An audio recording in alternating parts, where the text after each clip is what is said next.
2, 1. Welcome to the 120th episode of the Drinking Partners Podcast. Yes, this is our Barry Sanders episode because he was the dopest running back ever, and I think we the dopest podcast. He had all the moves, and you motherfuckers couldn't touch him. And I just want to say that because anybody who thinks Emmitt Smith was better than Barry Sanders, stop listening right now. You turn this off. Turn it off. Do you understand how great you have to be great as a Detroit Lion? I still don't like the Lions because of fucking Sanders, guys. Like, that's like being a number one podcast with no microphones. You know how hard it is to be the number one podcast as two black dudes in Pittsburgh? We the Barry Sanders of this shit. And let me tell you something. Barry Sanders is the American dream. He made all the money he wanted to make. He was at the top of his game, and he was like, you know what? Y'all niggas ain't on my level. I'm gone. Like, you know, everybody listening to this podcast wants to quit their job in that same fashion. You want to be number one in the company and then go in and just submit a letter of resignation that's dated today. Now, I ain't giving you 2 weeks. I'm going to go to lunch at noon and then I'm cleaning out that's it. Like, you ain't getting nothing else from me. No more production. Nah. None. He was like, I don't like the way this is shaping up. Yeah, like, and speaking of shape ups, he need to work on his. But, I am half of your hosting tandem, Ed Bailey. I'm joined as always with my co-host, Dave Bracey. Say what up to the people. What's good, you people? I am Dave Bracey, and we are Drinking Partners. If you're looking for us, you can find us on epicastnetwork.com/partnerspod. You can find us on iTunes, Stitcher, Libsyn, and Google Play under Drinking Partners. You can find us on IG, Twitter, and Facebook at PartnersPod. 120 episodes, man. We've been asking you, and we're gonna continue to ask you, man. Please hop on iTunes, rate and review. That's how we know we're doing well. That's how we let others know that we're doing well, and that's how we continue to do well. So please hop on iTunes, rate and review. Hey, you love us when you see us in public. You tell us you love us. So just click on a little extra step and tell the internet. Yeah. That's all it takes, man. Show us love because we love to show y'all love. We actually have a review here from Joe Coolhill. Joe Coolhill. Professor. Yeah. Well, I ain't want to, you know what I mean? This is his reviewing self. Okay. I didn't want this is his review personality. He might keep them separate. I didn't know. You know what I mean? But shout out to them. Here we go. Great drinking chatter. Loads of fun. That's an educated man. Only an educated man will say loads of anything. Because to any non-educated motherfucker, a load is either laundry or you bust on a chick back. So porn stars and professors. Porn stars and professors use load. Loads of fun. Great hosts. Hilarious takes on all kinds of topics. Wish I was as quick-witted as these guys. Thank you, Joe, man. Nah, man, shout out to Joe, man. We ain't quick-witted. No. We just ignorant. and drunk. Ignorant and drunk. Yeah. Well, yeah, your mind is working overtime when you're drunk. You know how crazy, how terrible the Lions have to be for a dude who was on pace to be the NFL rushing leader all time, just to be like, you know what? Fuck this. Yeah. Like just in the off season, just like he was just sitting at the crib and he was like, you know what? I'm gonna just go ahead and not put these cleats on, keep these open toe sandals on. And like back then they wasn't sending text messages, so he had to send them a fax. Like the Lions got a fax. Is Barry Sanders the guy who played baseball too? Don't you come in and ask a question like that. We haven't even introduced you, and so you're not technically on this episode yet. You come in with that fuck shit. And he fucked up the last athlete on the Unitas? Yeah. And you white, dog. I thought Unitas was your people.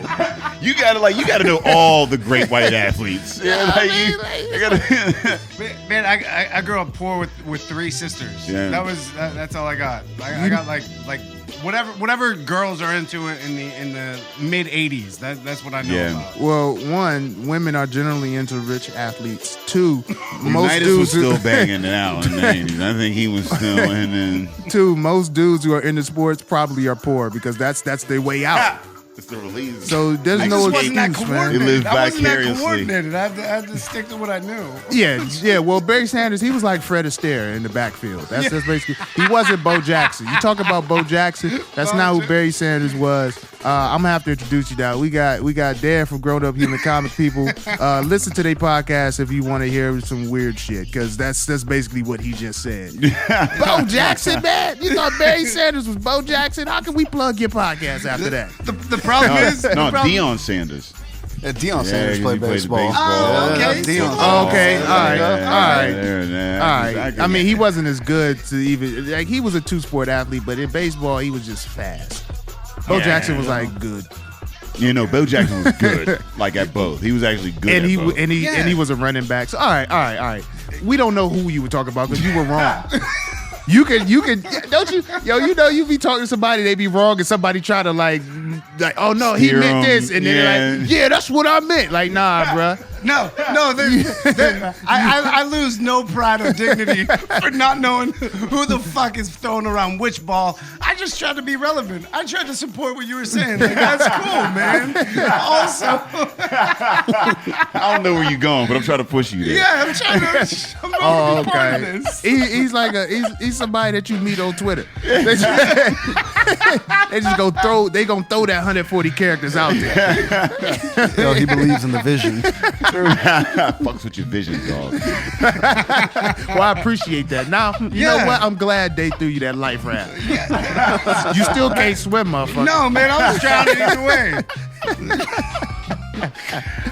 Nah, we happy to have you. Yeah, man. Thank you again for coming through, man. Came through in the clutch, which is always dope. Part of the family. I mean, oh man. So we got some things coming up. First and foremost, man, congratulations again on your headline in the Improv. June 17th, we are proud to announce the Drinking Partners, the Epic Night of Comedy, will be coming back downtown. Back downtown, at the same address, 937 Liberty down at Bricolage. We made it easy for y'all. Yeah, so you know what I mean? Same parking arrangements, same everything, but now you ain't got to walk upstairs. Yeah. Or go on the elevator. First floor, you know what I mean? Shout out to Bricolage for having us down there. June 17th, still putting together. Details will follow, but check it out. It's gonna be a dope show. That's the only detail you need. That's all. Be there. We're gonna be downtown. It's BYOB, and we bring in funny people. You don't have to provide your own liquor or laughs. It's BYOB. We're gonna have a beer sponsor. They're gonna be giving you some booze, and we're gonna have the best comedy in the city, and it's gonna be cheap as fuck. That's what you need to know. We should just put that on the flyer. We should just make a flyer that says all of those things. Just black and white lettering. And then, like, whoever performs is just a surprise to the people. Because ain't nobody coming for the comedy. The comedy's secondary to these people. They come like, yo, I can go somewhere, laugh, but I can bring my own liquor, and they giving away liquor. Like, how funny does this person need to be for me to go There's here? not many things that I wouldn't go to. I don't feel like there's not many things that you could be like, oh, wait, so I could bring Everybody would know the Bible if they was giving out liquor at church. If they gave out more liquor in church, a little ass shot glass of wine ain't doing it. Give a nigga a bottle. That ain't wine, that's Welch's.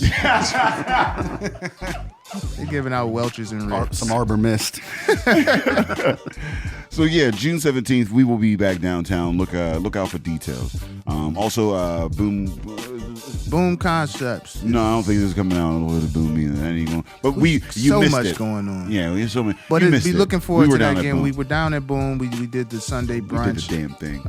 Shout out to Boom. They're gonna continue to do that. So look out for the Sunday brunch, man. Brunch is all like brunch. I don't know when brunch became cool. Like it just all of a sudden everybody was doing brunch. I don't know if I just got older and matured. Well, I think the older generation just like it. They made the hangover meal an event. Well, yeah, I think I we think, always had the hangover meal. It was always that. Yeah. You know what I mean, we always kind of woke up after a Saturday and maybe some eggs or whatever. You ain't make it a thing. You just woke up and did it. Well, I think what it is people. It's just an excuse to have alcohol with breakfast. Yeah, that's just pretty much what it is. Oh man, Mexico's been doing that shit forever, bro.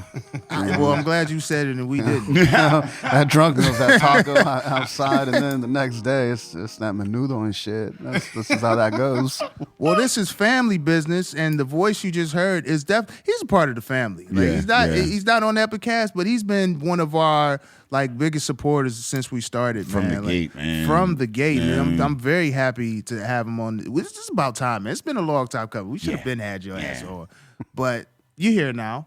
We got Aguirre. Aguirre. Aguirre. There we go. Did I get that right? Yeah, you did. See, That's I'm good good enough. with the name. Oh, it's good in that. I mean, Yo, you ain't gotta do try it with the right. lady. You gotta go Aguirre. Yeah, Aguirre. Yeah. Okay. All right. Like it's like perro. Like that's There you dog. go. Yeah, there you go. And then perra. That's that- bitch, Yeah, right? yeah, See, you I gotta know roll that some R. curse words Is that- because when you taking Spanish in high school, you got to get that first curse word. You got to learn that. You know what I mean? Perra. And I think that's not even bitch, I don't think. I think we just made that up. We was like, perro is dog, so we going to throw the I at the end. Man. Female dog, that's bitch. So then you start calling bitches perras at lunch. Like, perra.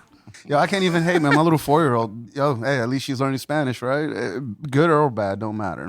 She's learning it. Is that how you got your wife? He was like, it's Aguirre. She's like, That is a smooth slide up on you now. Yeah, I rolled the R's, but I rolled them somewhere else, and I think that's how it happened. That's weird when you doing that. You saying your own name. That's a little bit weird.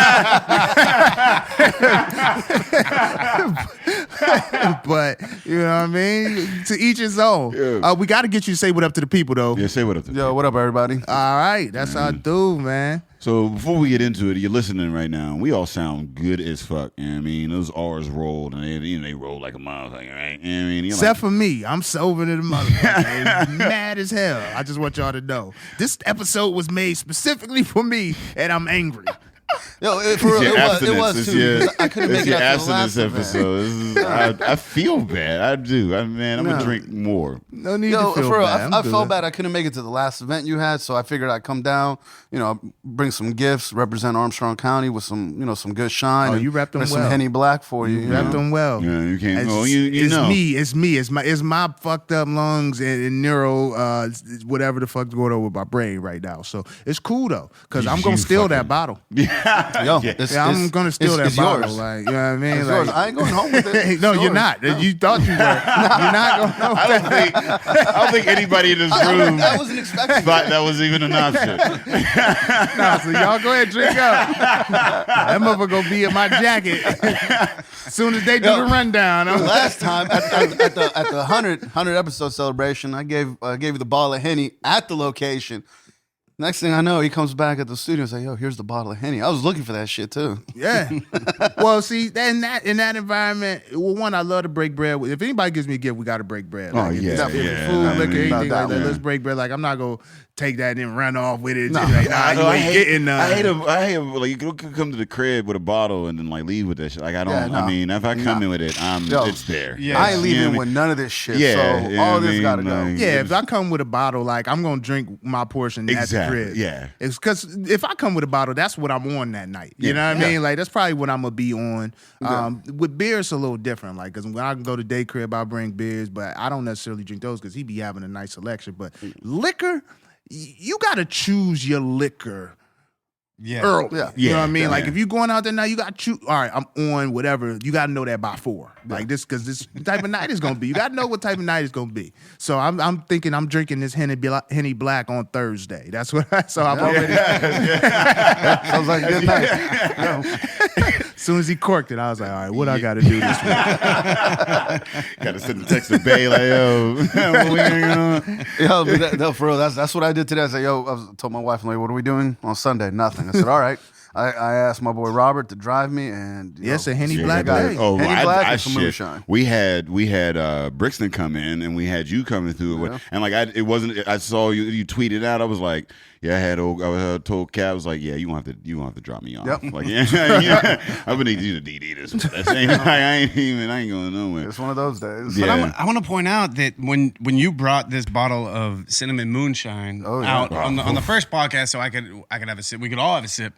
There was a full bottle. Yeah. And now that they're both halfway. we're about 20 ounces down on both of them. Yeah. Well, no, we really drink here. Oh, this is work hard. This is an epic ass family. This is you see all this facial hair down here? We really drink. You cannot come on a show called Drinking Partners and not fucking drink or bring something. Well, technically, hold on, because I'm disqualified. It's all good though. But it's temporary. Yeah. Yeah, there we go. It's But rare. But if you're listening to us and you're like, man, these guys sound super dope. It doesn't sound like we're in a basement in Allentown, right? You know what I mean? Like, doesn't sound like we're recording on the phone or some bullshit like that. You know what I mean? None of them jail call. It don't sound like a jail call. Yeah, you know what I mean? All the pops and crackles and whatnot, like some shady shit going down.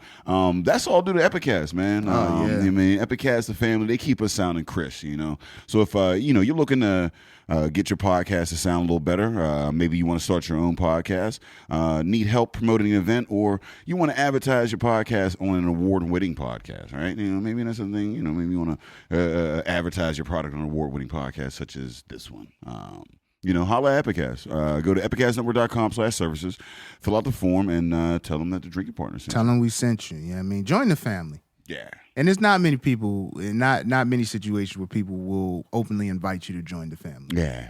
Yeah. It's dudes that's still trying to figure out how to propose to their girlfriend because her father's like, nah, he be drinking too much. a lot of dates, little get out situations. You know get out situations. This ain't one of them, man. Like this whole thing, the last two podcasts really been a family. It's just a family affair. We love Sundays. Now we got Walt here. You are the owner, proprietor of LA Tacos. So tell people where they could find you and what's going on with the taco spot, because everybody loves tacos. Oh yeah. So LA Tacos is out in Armstrong County, out in Catania, about 30 minutes north of here. We used to come down to the city, but I got to be honest with you, man. It's hard to get people to come down to work and want to work. So we said, you guys don't want to work? It's cool with us. We just kind of kept our little market up there, and I'll be honest with you, we're the only truck out there. Some trucks from Pittsburgh come up every now and then. We have our Fresh Friday. So, we set a name for ourselves. We're going on to 5 years, July 27th. I can't complain, man. I'm happy. We're doing good. It's a family business. My wife's involved. My stepdaughter's involved. My in-laws. I mean, it is a family business, and it's made out of love. We support local businesses. We support local nonprofits. We support a lot of community events, a lot of community services, and that's what we're about, growing our community, because that's good for everybody. Yeah. That's a reoccurring theme, on this podcast. So tell us, you're from Cali originally? Yeah, man. Born and raised in LA, man, and I ended up here about 8 years ago. And how the hell did you get from Cali to maybe one of the whitest places in America? Okay, that's an interesting question, but I understand what you were. It is. So I'll be completely honest with you. I was going back to California after I was done with the Marines. I did 4 years with the Marine Corps, and so I'm gonna go back home. And I was messing around with this girl from up here. She come visit her brother down in Norfolk. We have a good time. I came up once. You rolling your R's for her? Yeah, roll my R's for her, man. Well, okay, now how serious was y'all? Everybody don't get the R roll now. Your wife might listen. I mean, we were kicking it. We were kicking it. We were having a good time. He the date. You gotta watch date. They gonna set you up. Yeah, we gonna splice that. This whole section gonna be gone. We was having a good time, enough for her to give me a call around like December time frame or earlier. I was like, I'm pregnant. I was like, well, I guess I'm gonna go up to Pittsburgh and see what's up. I mean, I knew about Pittsburgh just from the Steelers. I got friends that are Steelers fans, right. So I moved out here, and 9 years ago, 9 years ago, there wasn't shit to do. There wasn't not a fucking thing to do, and I got real down and out. Man, I'm 45 minutes away from here, so if there ain't shit to do in Pittsburgh, there definitely ain't shit to do in Taney, Pennsylvania. You're the desert. You got to go to Cleveland. Yeah. So Buffalo. So I can't knock it though, man. I had a good time. Moved out here. Got married. Got have 2 kids. I have my stepdaughter. Been blessed. Been fortunate to for me. Success isn't about how much money I make. Success is about how much time I can spend with my family. The relationships that I have, like we were talking about earlier, building relationships. And I've been fortunate enough to do that in Pittsburgh. I came here not knowing anybody. Mm-hmm. Now, I've worked with Cody. I've worked, with you guys, with Barron. I mean, to me, that's amazing to come from not knowing anybody. Mm-hmm. So I've been blessed and fortunate. And thank you guys for having me today, too. I support you guys 100%. Yeah, no, we feel the love and we appreciate the fuck out of that. No, we fucks with you heavy though. His spirit, like just knowing you and having interacted with you, I understand how you can thrive as a small business, because a lot of that is, and if you want to, and you can speak on this, being a small business, a lot of that is investing in people. Yep. It's like with small businesses, yeah, your product is a part of it. You know, you got to have a good product, but you definitely got to like connect with people and relationship building. Yeah. And that's a huge relationship building. You know, throughout whatever talents you have. You're gonna get there better if you have because you can't do it all your own. No, first and foremost, you know what I mean? Yeah. Like, you know, and you know, a lot of what with the podcast, we have been able to grow because we have gotten out and known so many, you know, so more people, and it connects us with so many more people that we weren't able to do just standing on stage. You know what I mean? Like, and that's the lesson that I've learned in the last 2 years of doing this is that relationship building, you know, and having that support. And I think that, you know, like. You were one of the first folks, like when we, you know, got into this endeavor that, like, you know, reached out and was like, "Hey, I'm doing a thing. I support you guys." Like, and you know, seeing what you were doing and like how you were building like connections in, you know, in various places. Like everybody knows Walt. Like surprisingly, you know, like, it's well, wild, I mean, you're putting man. the work in. You know what I mean? Well, you are in Pittsburgh, so they see a Spanish person, they got to identify. Yeah, for real. So let's keep it real. They gonna identify you all. Yeah, top. definitely. And the good thing is, I've had a chance to talk, you know, to Tori Snyder and shout out a few to other Tori, guys. I mean, Shout out to Tori and a bunch of, you know, everyone else that I've been working with. This, you know, I like where I'm at, and it's great to see that Latino population growing. And I mean, Latinos, you know, people of color, man, we bring in things, we bring in our cultures, we bring in our flavors, we bring in, we make shit happen, bro. We work, like ain't no doubt about it. Pop. You know, we make it happen. So.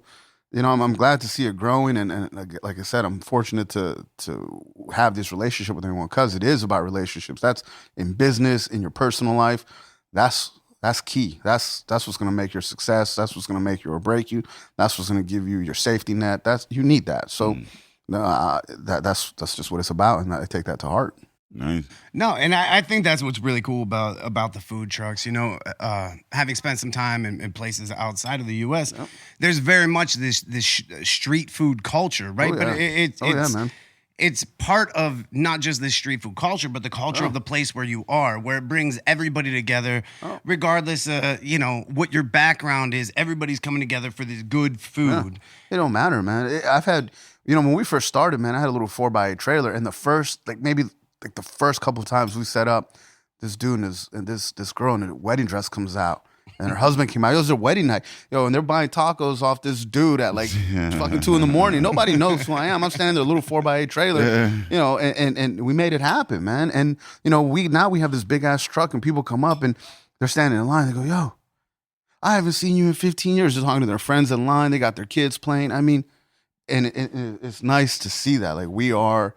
That's what we want to see. We want that to grow. We want to keep food brings everybody together. Yeah, so, I mean, food, beer. I mean, that's like that. Those cultures or whatever. They're social type things. I mean, that's how you show love. Is you know like is feeding other people. I mean, in every culture. I mean, every culture. You know, at the end. And then with the food truck, there's also that like kind of, you know, that like that ice cream truck. Type in, like as a kid, like you know, me having like you know the ice cream truck or whatever, and running up, and you would see some of your friends, you know, to get to come out. Because you know they coming too. Yeah, they all come out, y'all you know, eating your fucking ice cream together, and you know, it's a joyous like, you know, I mean, everybody, you know, just like on the street, and then you're gone or whatever.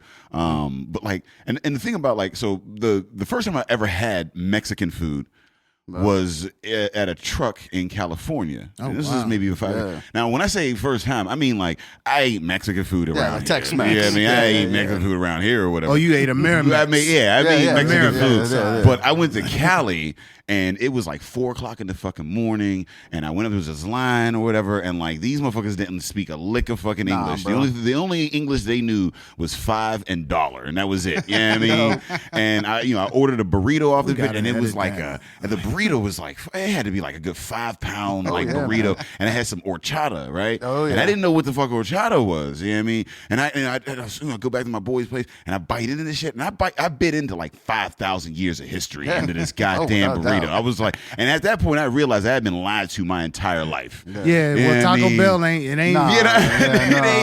Mexican. Yo, that's like saying fucking Olive Garden is fucking Italian. It wasn't even close. That's what like I was like, what the fuck? And then I drank the horchata, and I didn't know cinnamon toast crunch milk was horchata, and then motherfuckers just putting this in cups. You know what that's for, right? I had to wait till the end of my bowl to get this shit. When you drink the horchata, is if you fuck with spicy food, you notice the horchata like because it's a dairy product. Yeah, it washes exactly. It washes it down, and so then it gives you unless you it's a fucked palate up cleanser. drunk and you just drink and eat the hot spicy shit, don't care. But the horchata cleans that off and takes away the spice. So you can enjoy that shit. I'm just gonna say, Day, you blew my mind. I just realized that delicious cinnamon toast crunch milk is horchata. Oh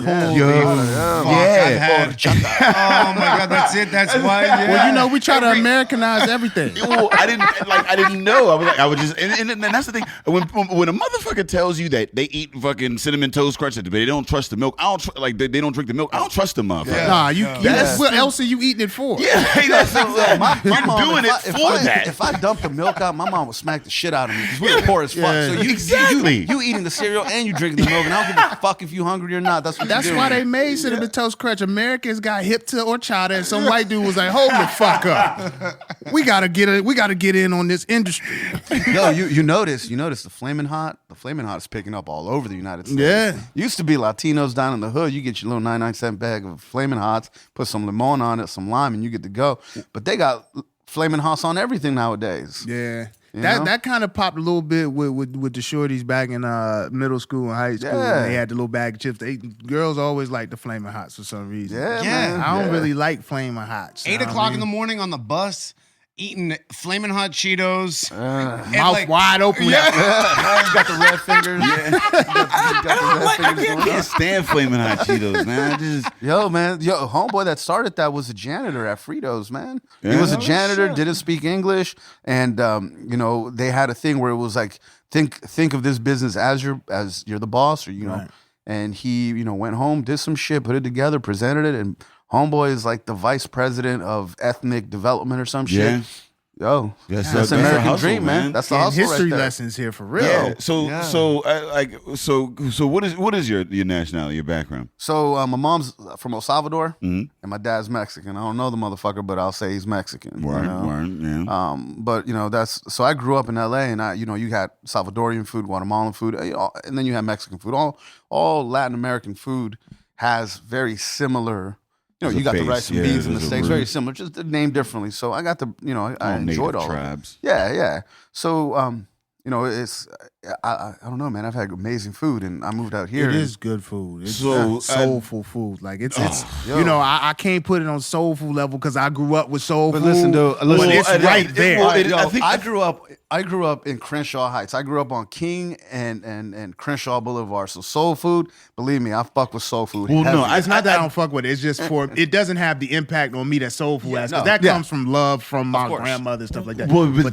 That's what you grew up with. Yeah. But I think that all ethnic, like the real ethnic foods are soul food. It's we've given, you're right. because you're right. They all come from they all come from the same root. They were poor motherfuckers that were trying to make the most tasty dish with the scraps that they had. If you think about it, that's really all food. If you really, really think about it, all the poor foods were the things that we now eat that were like, then we pay, but like all that shit was like they were just trying to the Polish and the Italians and the Irish and the Latinos and the Indians and the blacks. They were all just like making like do with the four foods, and those are the motherfuckers that make the best tasting shit because they make it to satisfy you. It's a labor of love. Not to feed you, not to make money. They make it to satisfy you. Exactly. You can with what we have. Let's appreciate what we have. Right, and that's the point I was trying to make with the Latino food. You taste it, and if you get some real authentic Latino food, you feel like, yo, this was made to satisfy me. Like they say, they put their foot in. Nah, there's some real sweat and tears going. Motherfuckers really sweating in the kitchen getting that shit done. It's crazy with us because we tried to do like the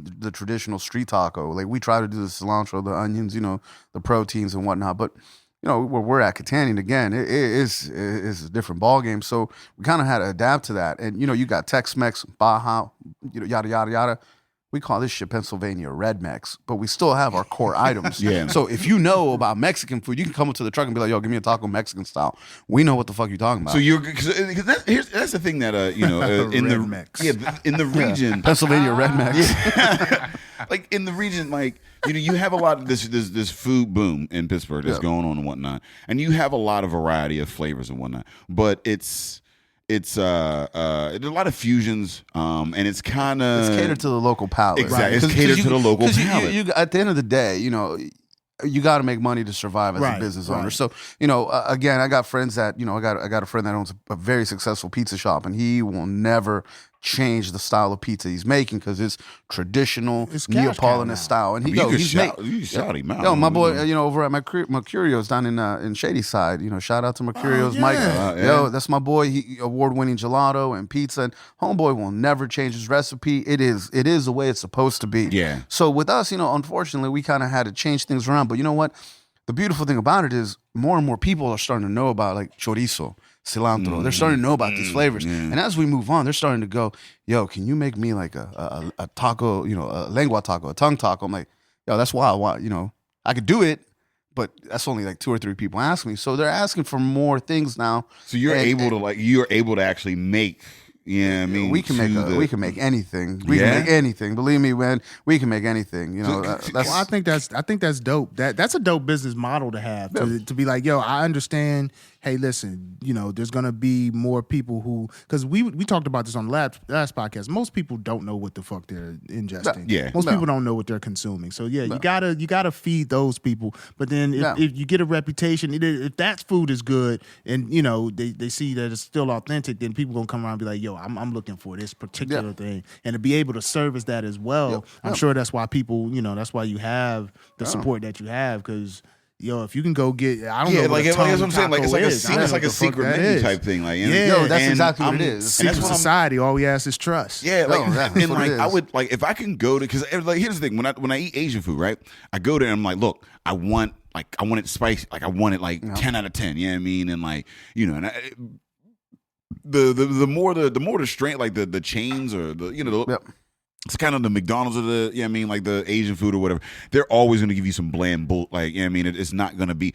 But there's a few that will act, like, especially the Thai places or whatever, they'll actually give you, that flavor or whatever. But like, I go to some of these spots and I'm like, I know you know how to do this. Like you're serving what you don't eat this at home. Yeah. You know what I mean? Like, I know what you're serving me right now. You're not eating at home.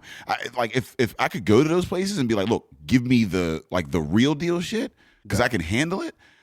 That would make my experience completely different. Yeah, see, that's barbecues at the house, man. Like my wife and I, we cook all the time, and we do. We got friends, that own restaurants, and we got neighbors that are restaurant owners. So like you come to the house, man. Your barbecue's probably lit as hell. Yeah, man. Your barbecue's people going to eat. Like we ain't going to play cards. Nah, man, we're going to eat with a bunch of plates. Yeah, for real, that's what it is. Because it's me, and then next door to me is my boy Angelo that has he's about to open a restaurant in Armstrong County called Amano Eatery.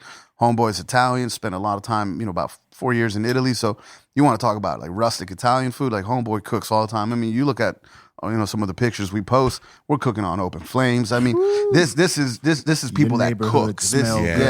Yeah. And it's crazy. And it's crazy because like on our side of the street, that's what we got. We got like young professionals, young business owners, and we're starting to see more and more people move into the area that have kids that are young professionals. And again, the goal is to grow our community and bring in diversity, because Armstrong County, Catania, we need to grow diversity, but it has to start with, and I think you have the right mindset. It has to start with quality. Like, yeah, definitely. You can't just bring a taco truck to Armstrong County and it just be a run of the mill taco truck. I mean, it's got to be something where, hey, we provide you with this. We can get you who don't pay attention to what you consume. We can get you that taco.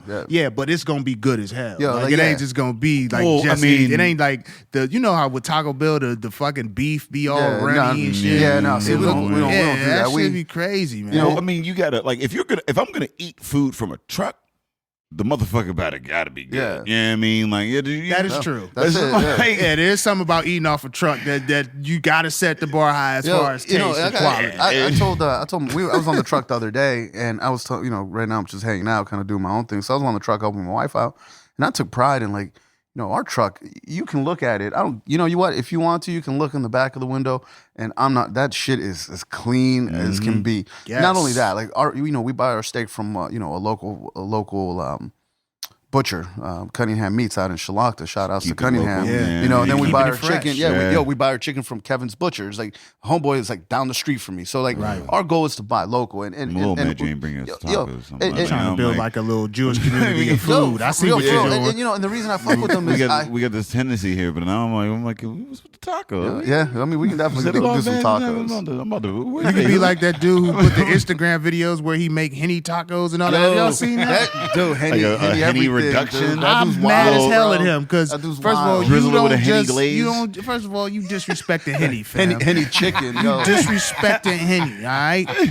Yo, he made Henny salsa. Yeah, What the you just disrespecting with that Yo, wild shit, bro. I didn't know if I was mad that he's fucking up Mexican food or he's fucking up Henny. 'cause I'm I mad fuck at with of both. them. I'm mad at both. Are you I talking don't about want the dude that do the videos? That Yeah, he just in be a pouring bathrobe, he just be yeah, pouring- just that bullshit. Henny everything. And that's what's wrong with society now. We allow everybody to just put fuck shit out and touch you. and it's just hurt like, his just soul. fuck- No. He it's watched not- this it's just video on like, so many levels. It dare does you. bother me.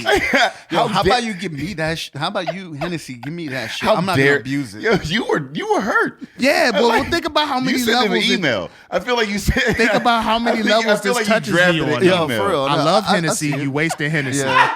All right, I'm an entertainer. You're getting mad hits just for Yeah. wasting Hennessy. This shit ain't even funny. You don't know the history of Hennessy and what it took us It's not to even be able that. to drink this It's thing. not even that. First off, you got a white bathrobe on. What the fuck? No, you yo, staying yo, at a hotel? They, What the fuck they sent you him doing? they sent him a purple Versace one. Versace sent him a purple Hennessy one. What? And it's like, why am I working hard crafting out these jokes when I could just take my camera and do a bunch of fuck shit on camera? Like, I'm just gonna pour Henny on raw chicken.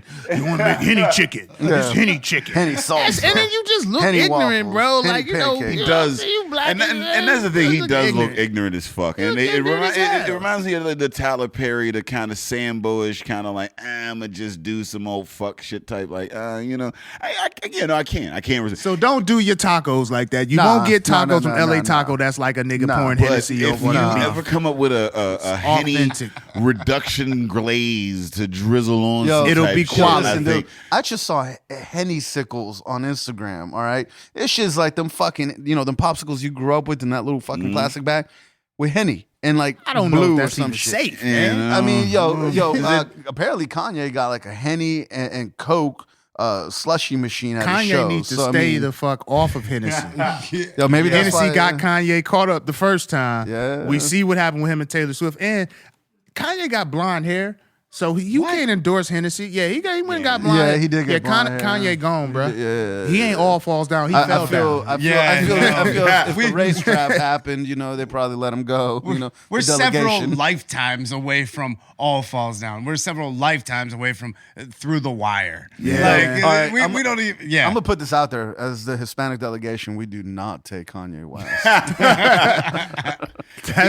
He's in the contract year. Yo, He's in the con like because I mean he's Kanye. You know, he's He is given Kanye, us but quite damn, a bit. man. I mean, don't get But me wrong, I man. mean, the Dude- last couple of years he's been fucking up, and I mean he's like the Carmelo of rap right now. he's you know like what I the mean? dude Like, who's fucking with Hennessy on chicken. Yeah. you know.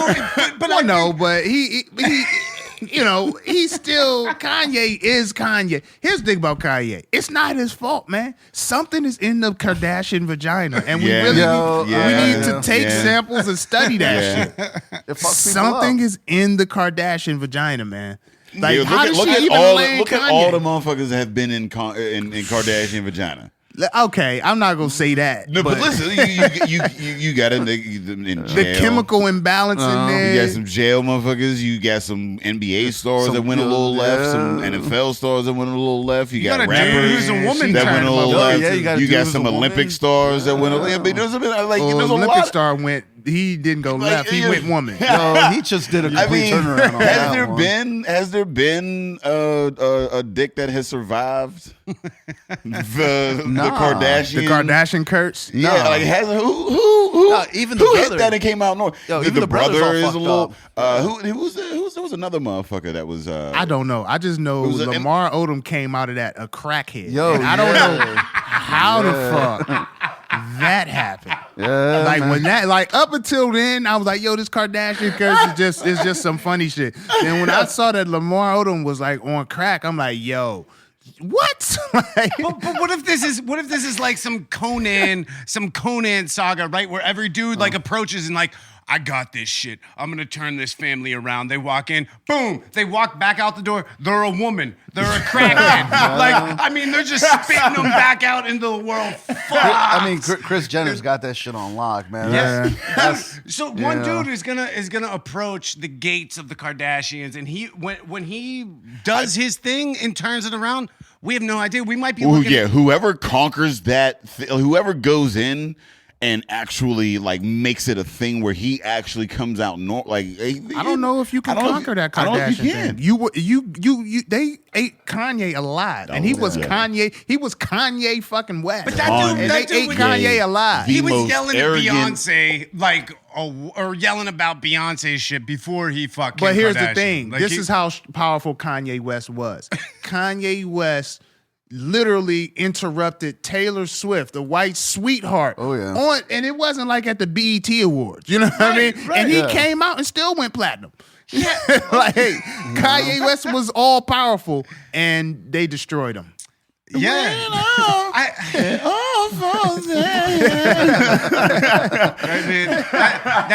That Kanye West, I heard do spoken word to what's the Jesus Walks on Mos Def's like whatever Def That dude died like that. Through the Wire dropped, and then that came out. That whole album came out, and he had a year, and then he became a Kardashian. Oh man, I think my favorite Kanye West shit was off that. What was it with Jay-Z? The Blueprint, was that it? Which song? I mean, Kanye. Just his Kanye production? produced. Well, the produced production on Blueprint was top notch. That shit. I mean, Kanye put out some hits. Kanye had longevity. Like he was established, man. And then all of a sudden, they either got something in their vagina or they got to move. They got a special, like a finish him. Like they let you in, hit you with a finishing move, and you're done. You in a trance. It's a karate move. I'm keeping my son, like if there's a Kardashian baby come like Northwest, I'm keeping my son away from Northwest. He better not come on with Northwest, following Northwest on Instagram with that. There's a Kardashian named a direction. Down for a minute. Northwest. Yes. Northwest. They named their child a direction. Yeah. That's a general direction. You gotta look at like have to make sense. All them rich mother, like Apple and like I mean they just they're just trying to. I guess you get to do whatever you want, man. Yeah, at that point it doesn't. Live your best life. Live your best life, and if that manifests as a child with a fucking direction, little ding-a-ling. Oh, remember a little ding-a-ling. I want to hear about this DMX. Did you hear? Ding-a-ling just got accepted to Harvard. Ding-a-ling, ticklish. Ding-a-ling. Ding-a-ling wants to be a doctor. Do you know who? Ding-a-ling was an actual, like an old school song. Like it was, I forget who made it. It was like in the ding-a-ling-a-ling, ding-a-ling. No, that was how the song was. Like my ding-a-ling-a-ling. Like that was like, it wasn't disrespectful back then. Some lowrider shit, like some lowrider oldies. Like Art look it up right there now. was never a point where ding-a-ling was acceptable to be called. Ding-a-ling. It was always a ding-a-ling. A ding-a-ling has always been a ding-a-ling. Come here, ding-a-ling. Little ding-a-ling. You're either like a pedophile or a pervert. Yeah. It's Chuck Berry. Chuck Berry. Shit. So Chuck Berry made a song. Then I guess back then called My Ding-a-Ling. Like we go. It's Was he talking about disrespectful his now. ding-a-ling? That's how you wanted to live back in those days, man. A man could say any motherfucking thing. What He made an R&B song called My Ding-a-Ling. What was a ding-a-ling referring to? His ding-a-ling. Oh, so it was his ding-a-ling. All right, so it was always a ding-a-ling. So you know, I just wanted to clear that up. I was like, But was he there a could point sing it. where like ding-a-ling meant like car? No, or he something? could Like, sing it though. Yeah. Like that's how good music used to be. That's all. When you look at like rap and Ebonics and all that, all we're doing is trying to say what we want to say before they figure it the fuck out. This shit probably got radio play. Yeah, it did. My ding-a-ling-a-ling. You they can't didn't say that know. on the radio now. Nah. You got to be on Sirius to say some shit like that. Yo, They I didn't don't know man. any You better. can say a lot of shit on TV nowadays. I mean, I actually was watching BT. They were cursing. Nowadays it's pretty out there now, man. Like, But instead of ding-a-ling, you have like Project Pat, like, talking about his cock as corn on the cob. Yo, like, but that's like corn on the cob. Shit, I mean, that song is the shit. But that song wasn't gonna get played on the Exactly. radio. Yeah, the radio wasn't playing. You gotta remember, Slob on my knob. Live Crew. Slob on my knob. That wasn't. Yeah. Not here, at least. Nah, I mean, man, you might Two go Live to- Crew was the shit, though. Come on. Yeah. Oh yeah. If she don't know about Two Live Crew, she's too young for you, bro. That is true. That for is very us. true. Yeah. Now we're the on- younger generation, they gonna talk about if they ain't listen to Young Money, they ain't from me, or some shit like that. No. But I just want to, because you brought up a good point, Walt, and we got to talk about this. DMX. Yeah, so I had the privilege of attending the Rough Riders reunion tour.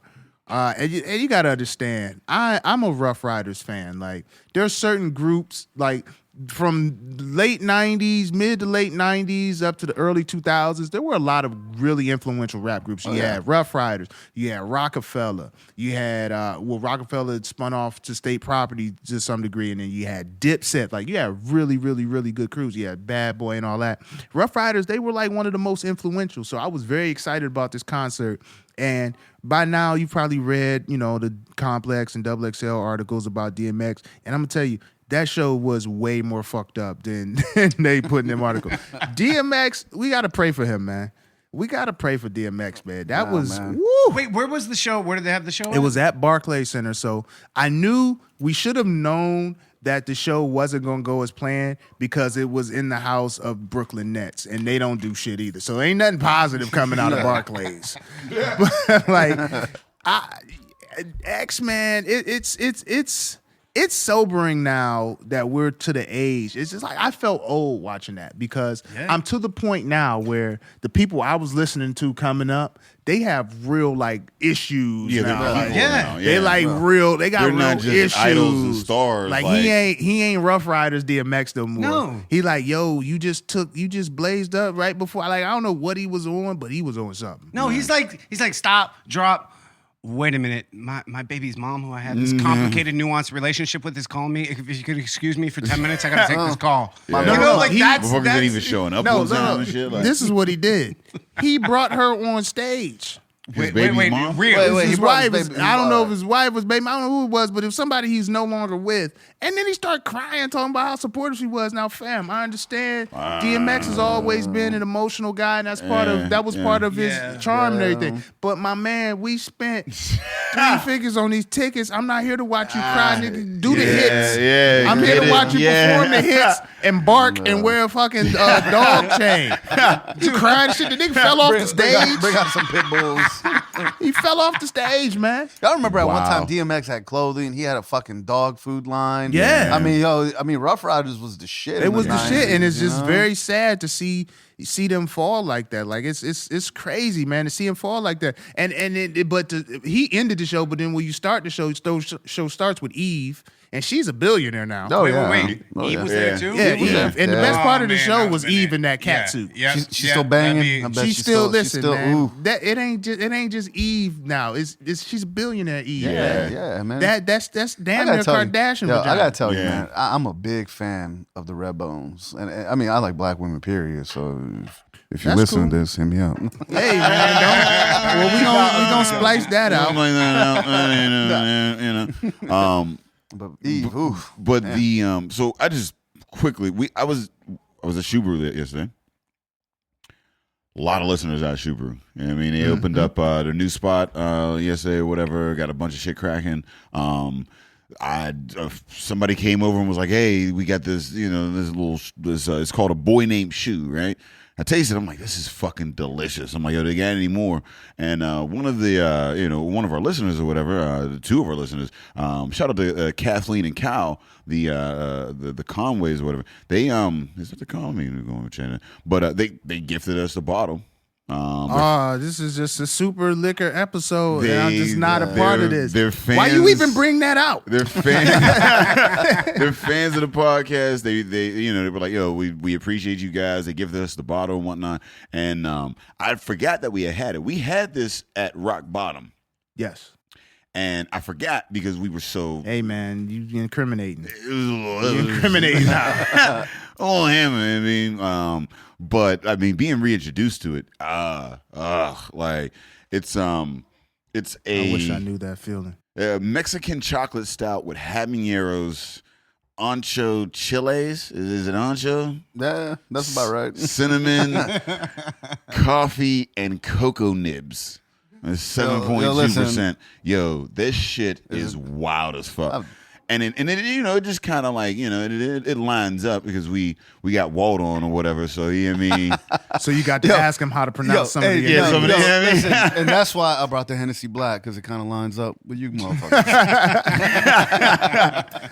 So how often do you hear people mispronounce Spanish words? I mean, all the time. Do you try to correct them, or do you just be like, man, fuck? I'm just like, fuck it, whatever. I don't, All right. Yeah, it's all good. As long as you try, it's all good. Now, what I hate is when you go to, I'm eating at a Mexican joint, or I'm hanging out and I hear someone go, gracias. Like, motherfucker trying to learn English. Don't talk to him in Spanish. At least tell him thank you in English. You know what I'm saying? Because he's doing his fucking damnedest to serve you in English. So, just do that. Like, common courtesy. Now, if you speak Spanish and you want to holler at the motherfucker and be like, yo, thank you for, what you're doing in Spanish. Yo, good on you. But if you don't speak it, don't even try it. And don't even, how you fucking up gracias? Like, motherfuckers say that shit like grassy ass. Grassy ass, Pedro. Like, come on, man. Fuck you, man. You ain't even try. Now, I will say this. I was very upset with the Latino person at Dunkin' Donuts in New York.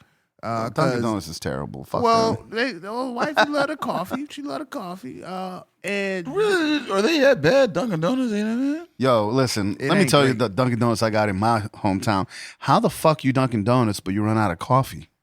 How you run out of coffee? How you run out of donuts? How you run out of cups? How you run out of shit? Yo, you're Dunkin' Donuts. You just got bad franchise. That's somebody he's keeping all of the profit. He's not reinvesting into the business. Yo, it's all good though. 'Cause we're gonna get a local little coffee shop down there, and hopefully he's gonna blow him out the water. Because I went down there the other day. I was like, let me get a caramel macchiato, whatever. Blah blah. He goes, what flavor you want, motherfucker? It's a caramel macchiato. It's in the fucking name. Well, the people who work at Dunkin' Donuts ain't in the coffee like that. Yeah, you gotta understand that. It's they're a not chain. invested. They're not. Starbucks ain't it. I mean, well, I guess they are. No, they got like Starbucks will get you invested. Like, I'm telling you, I was just at a Dunkin' Donuts. There was a Latino person at the drive-thru. This motherfucker didn't speak English. It was the hardest motherfucking order. No. I mean, how you work in the drive-thru? Dude, because I can't even point at the menu. This is all communication. It's like when Ari Spears said he was over at Popeyes. Yo, did you see Ari Spears get knocked the fuck out by? He got smacked up by who? He got swung. Zoe Williams. It was bad for both of them because one, if you gonna steal on somebody that's sitting down, you got to connect those punches. Yo, his punches look weak. You gotta connect. Like if you gonna pop off and just swing on somebody before they have the opportunity to defend themselves, you gotta knock them out. Who we talking about? Ari Spears. Yo. So Yo, here's the thing, right? If y'all popping off, cool, right? Yeah. As soon as a motherfucker pulls back from his you seat, better know what's going on. That's the end of all of the talk. Like, I mean, once you get into a position, that's it. And he kept talking, and I'm watching his video. He wasn't paying attention to what he was doing. Yeah, like you're still talking, and he's pulling out to get up like that. Like, what have you been in a fight? Yo, listen, man, I learned. You know what I mean? Like that is. It was a situation where he didn't think it could happen. I learned. The fact, here's the thing, old boy. I was kind of surprised that he took so long to do that. Yeah. Because he pulled out of the seat and then got up and then swung. As soon as you would have pulled out of the seat, you was catching the left. Like, right. I wasn't like, because, so it's like that. Yeah. And that's the start of the festivities. You're not going to get up and then swing down on me. Like, what the? I feel like you got to be aware of your situations at all times, man. That's just gotta be aware. You know, that's just me. Like, yo, he's got arm length. Like, he's got hooks. He's got once you he went to hook distance. No, he was like comfortable hook distance. Well, he was definitely at barber distance, black barber distance. Nuts right on Ari Spears' forearm, throwing mad hooks. You know, I never. That's a lot of hooks to be throwing too. And he didn't make any connections too. None. They all slid by Ari Spears' ears. You know, he that's a bad turtle for both of them. But here's the thing: you can't talk all that shit and then turtle. turtle. And then turtle. Yeah, no. Especially when he gave you the like, this is about to be a fair one. Because I can't even see that as a sneak diss. I don't think he gave him the fair one. Because he that's just on walked Aries. up on him and just he swung on didn't him. walk up on him. He definitely walked up on him. He said, I will, like, he was like, I will beat, this is what it, I will beat your ass because I'm not drunk, da-da-da. Once you say, I will beat your ass to another grown man. You better square up at that point. Then at that point, fists are on the table. Not saying, so once you pull back from me, you that's it. You gotta get Dude, ready. pull back. Aries Spears gotta and he be didn't ready. throw his first blow until he was fully stood up. Yeah. Once you pull back, we're already in. I'm like, once I said I'm gonna beat your ass and you pull back, we're in this. We're in this. So it's going. I can't It's see that 100. as a sneak We're diss doing it. because he pulled back. I agree, Or it's but like, hey, listen, we're not gonna fight. I was just fucking around, man. Like, don't worry about it. Either that, or it's like, okay, you're standing up. I'm standing up too. Let's do it. They were like this, and then he was how fuck you up. He was like. He pushed back and squared up on him. Imagine me and you being like right there, and then I pull back like that. You're first. Yeah. There's gonna be. He I mean, I feel what you're saying. I feel what you're saying. I was like, at the end of the day, he didn't square up with dude. He just swung on dude. Like Aries Spears, he didn't catch anything. Aries hard. Spears was like, talking shit, but he clearly wasn't about that life. So you went and swung on dude. So it's a bad look for Aries Spears because one, you was talking wild shit and you're not about that life. Yeah. And dude, I mean, even though he ain't connect, he had you folded. Yeah. But it's a bad look on Zoe Williams' behalf because you got the drop on him and you ain't dropping. Didn't drop him. You got the drop on him. I get stuck watching that, man. I'll spend like an hour watching these World Star videos, these fight videos. I try not to watch World Star. I try. I do my best not to, but every now and then it comes up, and I'm just like, damn. Like, I'm not a pro. I blocked at least 14 of those accounts in the last 14 days, and I'm probably maybe only a quarter through. Yeah, they profit off of just the that shit is wild, man. Yeah, and then they steal everybody's content. Yeah. And that's the thing is, that's what I've been like, online. I've just been more conscious of like the people that have accounts and they have 1 million followers off of other people's shit, and they don't credit or anything like that. It's like at some point you gotta like and that's the thing like when you're looking at art. A lot of shit goes by because people are willing to consume it, even though. So at some point, you as a person, if you really want to support that artist, you really want to support that whole thing. You just got to cut off from that and say like I'm not going to do. Like I'm missing way more video. I ain't got any more. As many entertaining videos or whatever. But the videos that I do get, it's quality. They're coming from. You know what? I don't watch it in the sense I watch it in the sense, and I'm like.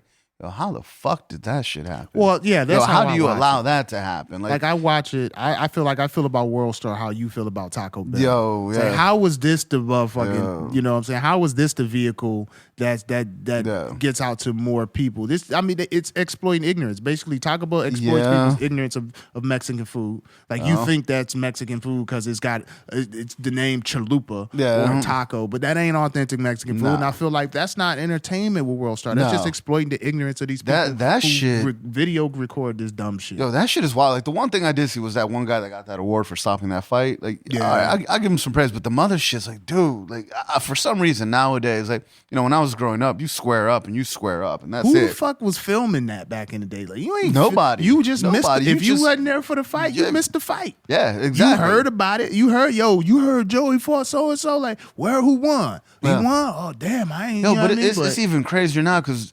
Now it's not 1-on-1. Nah, no fair ones. Yeah, it's not fair anymore. And then people are quick to pull out a gun and go that route. So I mean, but I think the problem is with these fucking World Star videos and with all these like glorified. just the hyper violence, right? So the neuroscience, these researchers are showing if you're watching this shit and then you're placing yourself in there, you're getting that same chemical dump in the brain that you get from actually being there. So if that's why they tell athletes like, imagine you're up there on the pitcher's mound throwing the fucking whatever. It's whatever, 2 strikes and 3 balls, and you got to fucking pitch this last strike. Yeah, you got the pressure on you. And this is it, man. You got to throw this. They say, imagine yourself being there because what happens is your body gets all of those same chemical that like. the adrenaline responses, these stress hormone responses. But whenever you're fucking laying in bed or laying on the couch or doing whatever, fucking sitting there on your phone watching World Star videos, what's happening is in your fucking brain, it's like you're getting into 15 fights and you're thinking about like, oh, I could have slid that dude. Oh, I could have fucking handled that. Fuck that pussy, whatever. And all of a sudden, like your body is just getting used to having all these chemicals running through your brain. That's wild, man. So, I never thought of that. So basically what you're saying is Ari Spears should have watched more World Star. No, I'm saying he should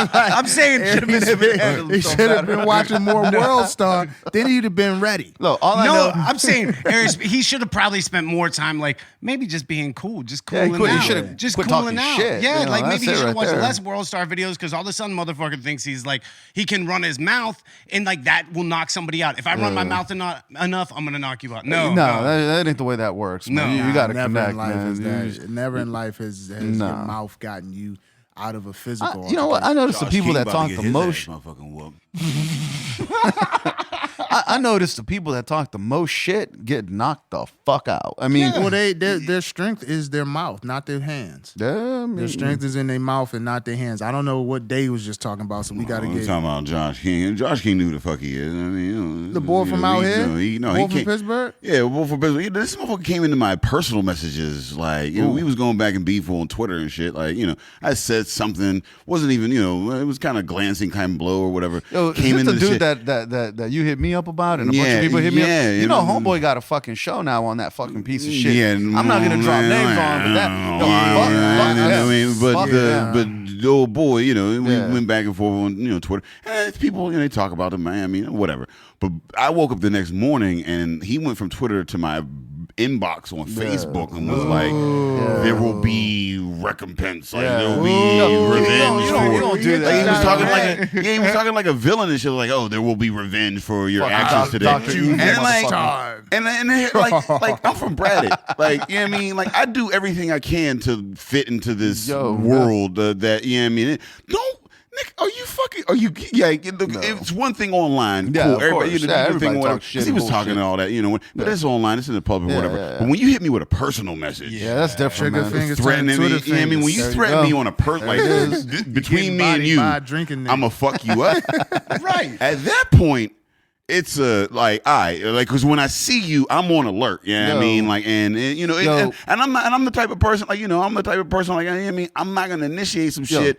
But if you want to have it, we can have it. You know what I mean? Let me tell you some try shit. to snuff that Check part this of out, myself. man. You know what I mean? I pride He's myself. angry. So I pride myself on snuffing that part of myself. Just let him finish, and then because Dave's angry. I mean, I've done that. I've done that very well. You know what I mean? People look at it, they go, "Oh, I couldn't imagine you in a fight." I'm like, "That's good." Well, I'm doing you got well. a paisley shirt. I got a on. paisley shirt. Got a paisley button up on. You know what I mean? I wear skinny jeans and yellow hats and shit. I want you to feel comfortable around me. I don't want you to know I'm from Braddock all like that. Yeah, I mean, I love Braddock to hear, but I don't want you to think that like your life is a day to day. But once you come into my messages, I want you to know that I see you where you're at. And I mean, it can be what it is. Yo, this one dude a while ago, man, like it was, my boy got catfished. I ain't gonna bullshit you. I'll put you right. My boy got catfished pretty bad. Don't say his name. No, I ain't gonna say his name. But my boy got catfished. My boy got catfished, and because he's nervous listening to the podcast right now. No.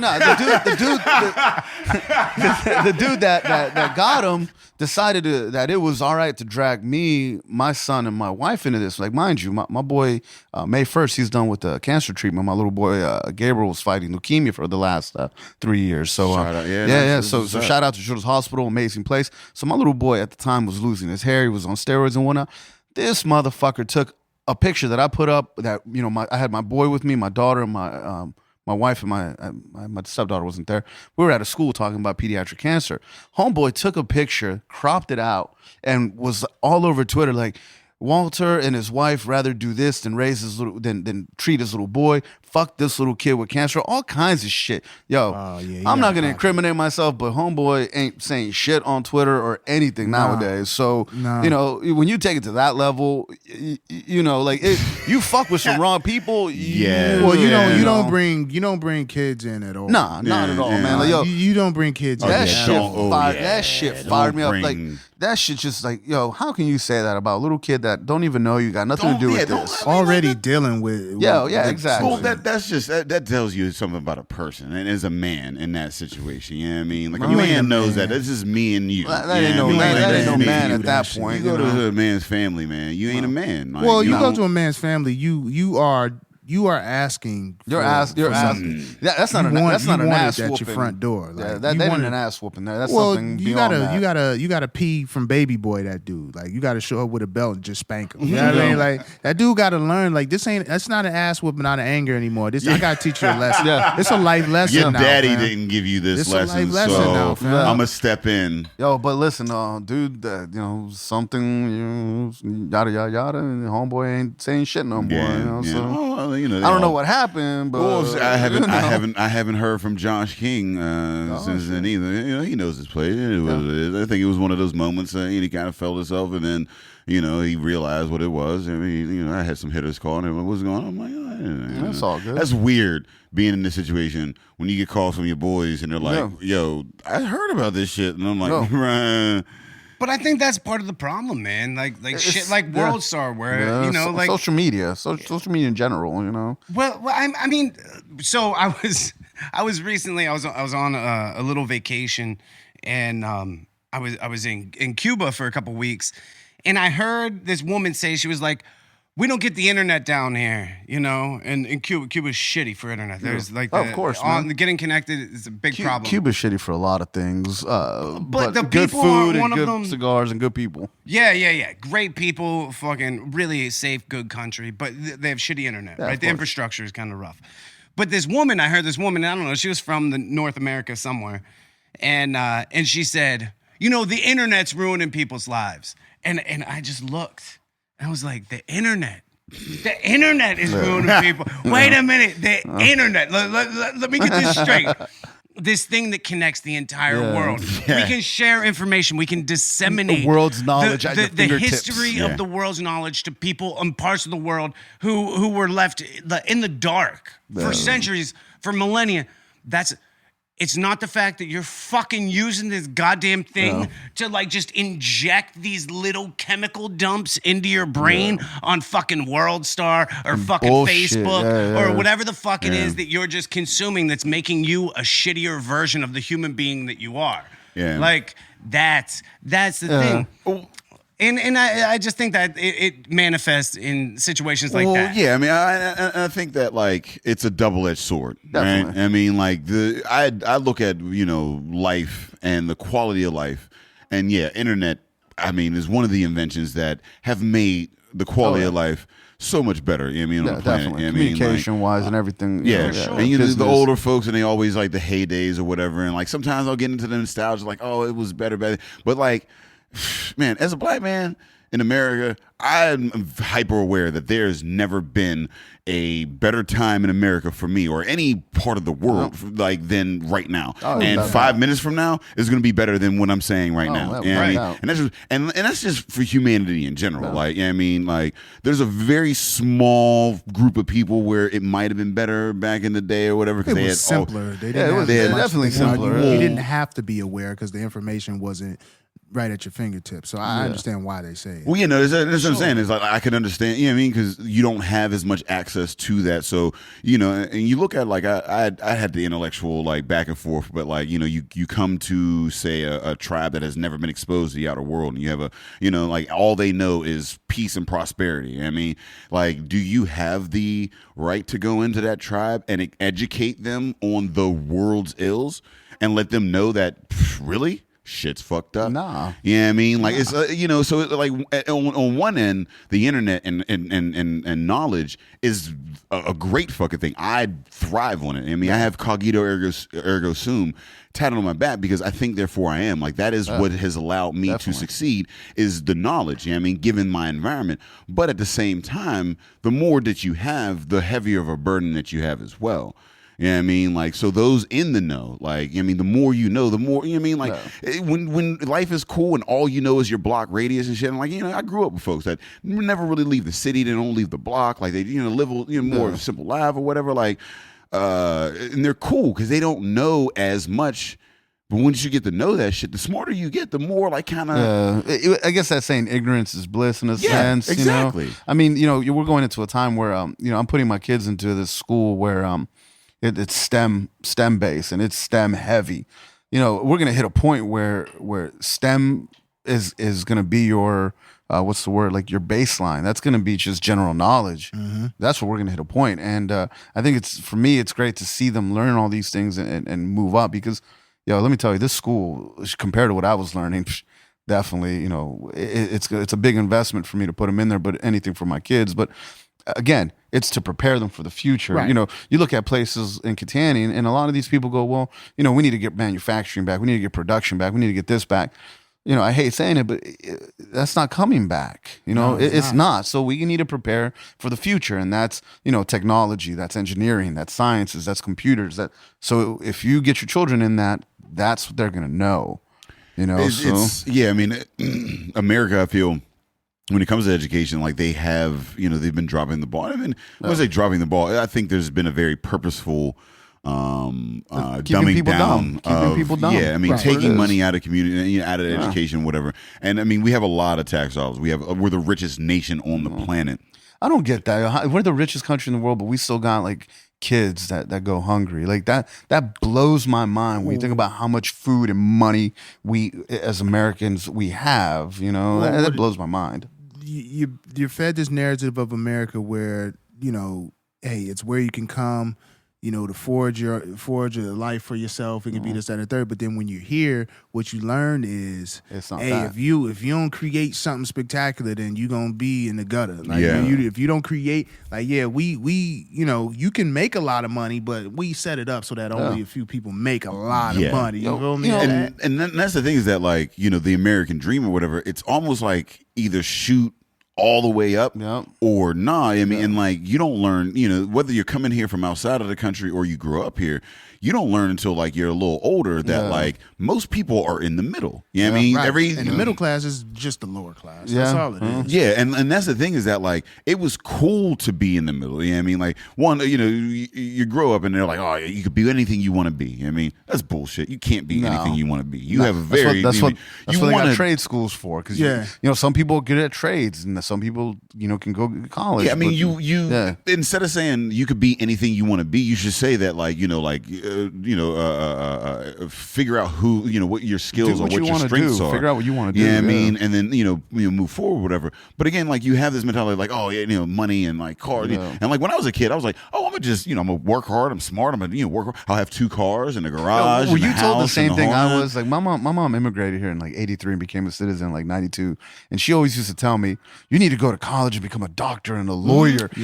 I went the complete opposite, man. I mean, don't get me wrong. I went to college, which not hindsight 2020. I should have went to a trade school, but I sell tacos and I do digital media and things like that. So I went the complete opposite. And I love being a business owner, and that's what I love. But for me, when she tells me, oh, I got to send your sisters off to college. No, you got to let them do what they're comfortable doing, because it's not worth the investment. If, let's say, you spent $40,000 on a student loan, but you're only making $40,000, that's not a good investment, Yes, can you make that over a period of time? Absolutely, but I don't know, man. My student loans are pretty goddamn expensive. What we should be teaching the children is, one, you should teach your children to own whatever it is that they work for. Own that shit. I mean, if you want to be a doctor, fine. You could say, own the hospital, but you'll be all right as a doctor. You feel me? But teaching children, and that's part of what the educational system thrives on, is teaching individuals to more or less feed back into the system. Workers. Go worker bees. Go to school, get accreditation to go work for someone else, as opposed to teaching these children and having specialized. Every child is different. Everyone learns different. Everybody has different goals, aspirations. Why are we all taking the same class? Why are we all doing the same curriculum? And that's why I'm really happy to put it, that again, my wife and I, we're going to work our ass and busting our ass off to put them in these programs in this school, because the teachers and the principal knows every child is unique in their own way. Right. So you take away the fact that they got to wear certain clothes or wear certain things. You're wearing a uniform. So now your individuality will shine.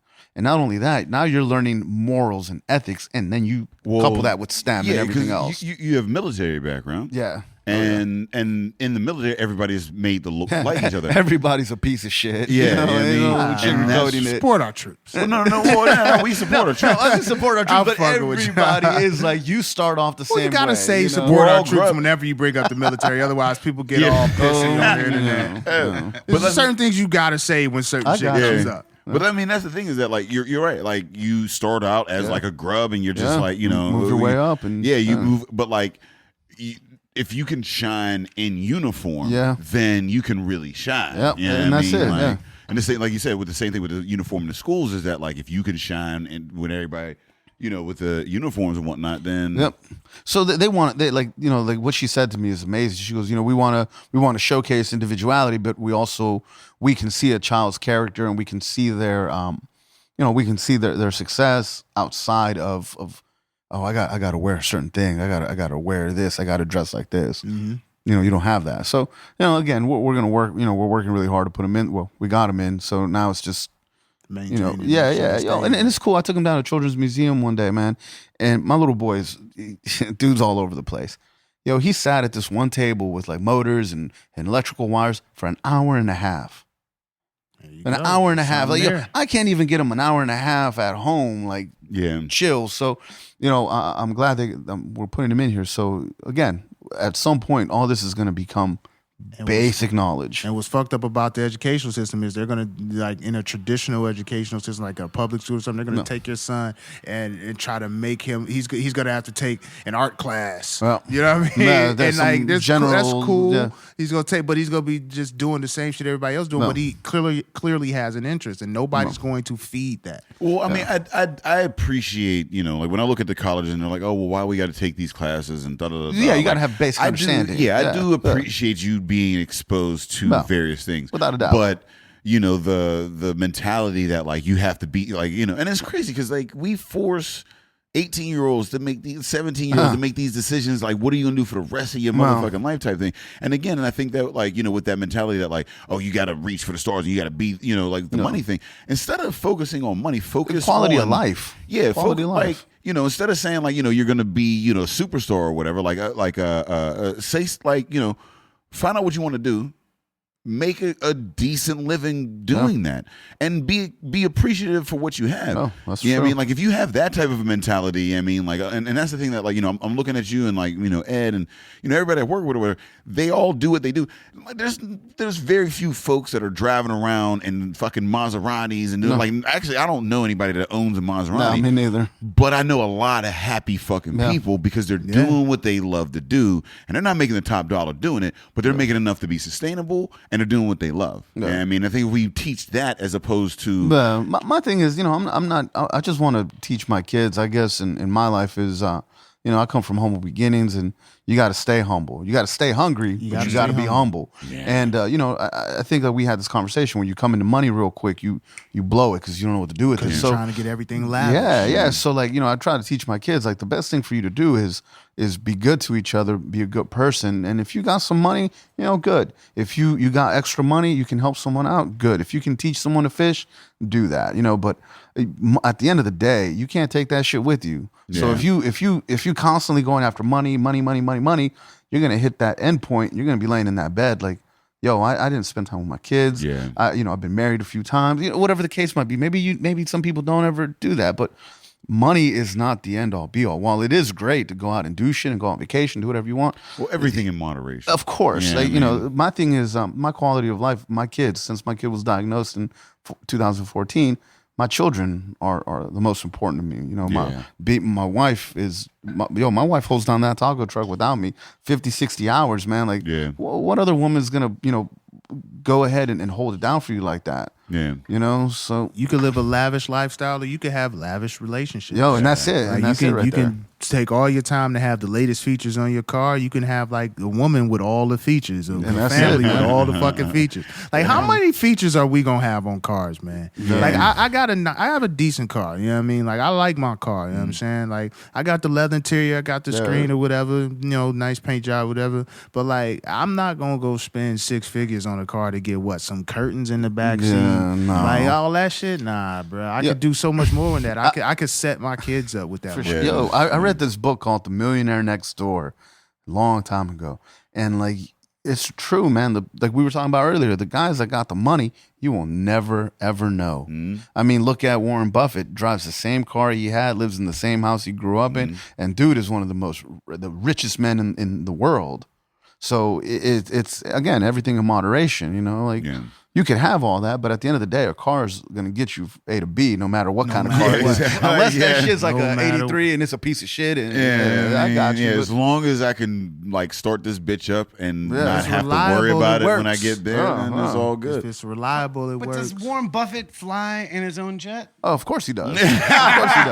Well, I mean, you gonna do something. Now you get some money, you gonna do some shit. Like you ain't making this money for no reason. And he's also, from my understanding, he's got like a $40,000 watch on his wrist. Because it's one thing. It's like, yo, man, I drive like whatever 30 minutes a day. I'm in my 99 Civic. But yo, when I have to fly to Australia, I'm in my fucking Lear jet, you know, with the full stack. Well, I guess it's like a nostalgia type. You know how like with like video games. You know, like we're like all, you know, we get the latest technology, and it's nice to go back and play some more because we can appreciate it. Right. And I feel like Warren Buffett is like, it's nice to appreciate Warren driving. Buffett just don't want you to know that it's Warren Buffett driving down the street. That's all that is. When he get in his private jet, he ain't got to worry about you civilians. But when he trying to drive to work, there ain't no sky bumps. You got to stop at a red light. I was fucking around with my wife one day. You know, we got the big, you know, entertainment center, the TV, the Blu-ray, all that shit. And it was the kids, they were watching TV. So I was in my little I call it an office. It's just a fucking table. So I'm sitting there. That's an office. It's just a little shitty. Where, as a man, is where you put your papers. That's true. I work here. That's my office. So I'm sitting there, right? And I was trying to watch this movie, and I bought the Blu-ray package and everything. I was like, I'm gonna watch this shit on Blu-ray. I put in the DVD. I felt like an asshole, so I put it out there. I was like, yo, man, I got the Blu-ray 4K TV, but I'm forced to watch DVD like a motherfucking peasant. My boy hit me up. He was like, you know how terrible that shit sounds? That does sound fucking terrible. Very first world. We had to rethink inviting you on this game. I was like, my bad. I was like, my bad. You're the child of it. Like, I wanted to watch this movie, and you say that to your mom. What did your mom think about that statement? Yeah, my mom would smack the shit out of me. So I deleted that tweeting. But you know what? I just fucked myself up because I said it on here. So. It's all right, man. I don't think she's goalless. Yeah, no, man, we had VHS till I was like 18. Yeah, that wasn't. You know, I was always a dude that had the system after the system that came out. Oh yeah, so I had Atari, and all my friends had Nintendo. I had hand-me-downs, and then like I got Nintendo, and everybody got Sega and shit like that. So I was always that kid. You know what I mean? I was always going to somebody else's crib. You know what's crazy? Ain't no reason to go back Game to my Gear? place. Like, Sega Game Gear, Game Gear. You got the 64 The video cracker. game systems. I ain't go front. I stayed relatively relevant because I liked playing Madden and 2K, but I never had a wide range of like games. Like I've always had one or two. Yeah, the few that I'm not playing 13 different. Yo, video I games, had hand-me-down systems, and then when I was 15, I think I was working at Foot Locker at the time, and my money went into kicks. Yeah. And video games. So like I bought the growing up as a man. What was GameCube? GameCube was the shit. When I missed that. I had a Dreamcast. No, that's what it was. A Dreamcast. That's when they first start putting shoes on the jump. 2K and Marvel vs. Capcom. That was it. Those carried that system. Yeah, that was it. That and Soul Calibur. Yeah. Those three games carried that whole fucking system, and they had so many capabilities. And like it was one of those games that could have went so far. But the thing was that it was so easy to hack that the companies were like, "Wow, put money into this." Everybody had the Game Connect. You could just burn that put shit. Put the little chip in. Boom, boom. My mom's boyfriend at the time. The he hooked me. He took my junk. Came back with the chip. I had the first Grand Theft Auto on chip. You remember spinning in the street shooting pellets, and they talk like. You remember having the box like that, the cable box? Oh, the what? Oh, the black box. You had to tune it. You had to tune it with a knob. You had to tune it with the knobs. Yeah. I remember that shit. So tell us about this fucking beautiful moonshine that you brought to this cast before we get out of here. Shit. Man, all right, so I did my neighbor a favor the other day. I was helping him out, and he hit me up and he said, "Yo, go into my fridge in the garage and grab 2 bottles." So I brought a bottle of caramel apple moonshine. Yeah, hell, that's the type of neighborhood. That's a hell of a neighborhood right there. So I brought some apple caramel moonshine, and then I brought some creamsicle, which that was a big hit. Well, you had brought creamsicle. Yeah, I had brought it. So from my understanding is these things are well over 100 proof. Or I don't, honestly, I don't know about moonshine, but let me tell you, that shit is dangerous because you can drink it and not even taste the liquor. It tastes like just a tasty beverage, man. Yeah.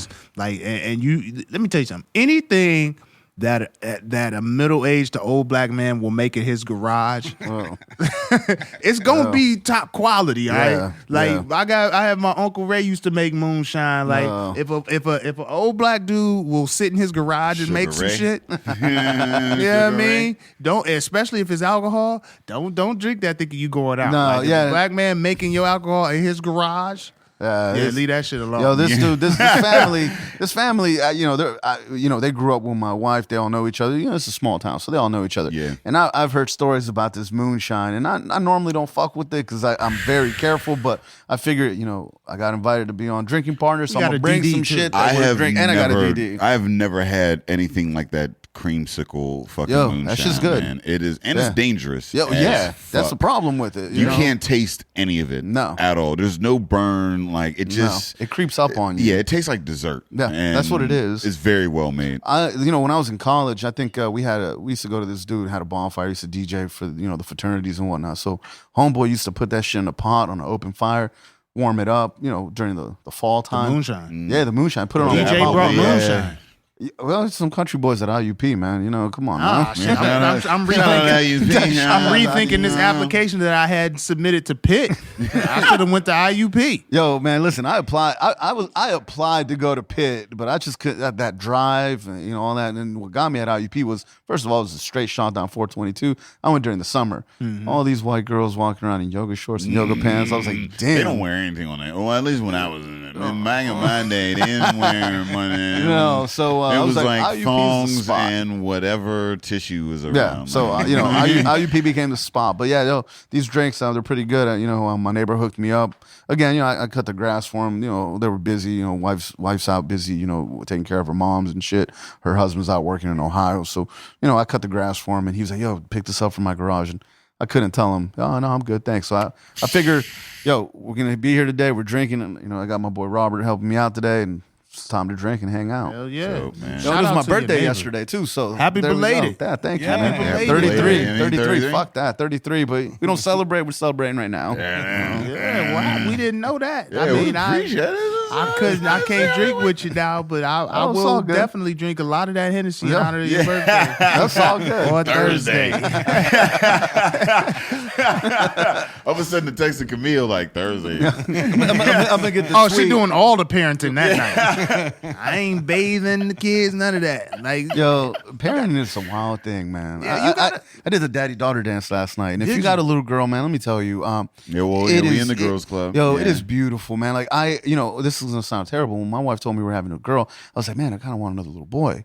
But let me tell you, man, my girl, that's my baby. That's my baby. That's my heart. That's my everything. We spent so much time together. Her and I got that bond. Mm-hmm. So, and my boy and I got that bond too. But it's a little bit more. Yeah, so your girl don't cause you no beef. No, you know what I mean? Like, you ain't beefing with your daughter. Your son ain't gonna eat you. He's not gonna eventually take his throne. When you get if you that's the old, what is it? Like Zeus and what was the old? I know what you're saying. Old boy that I can't remember what it is. But he ate his son.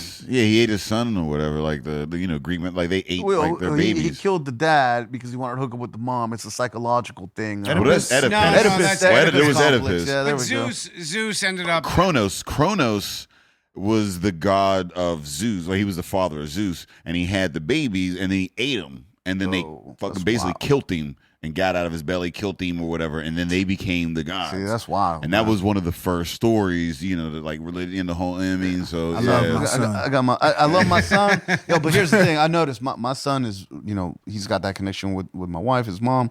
Cool. I got a connection with my daughter, I mean, it's cool. I love them both. Obviously, I love them both equally.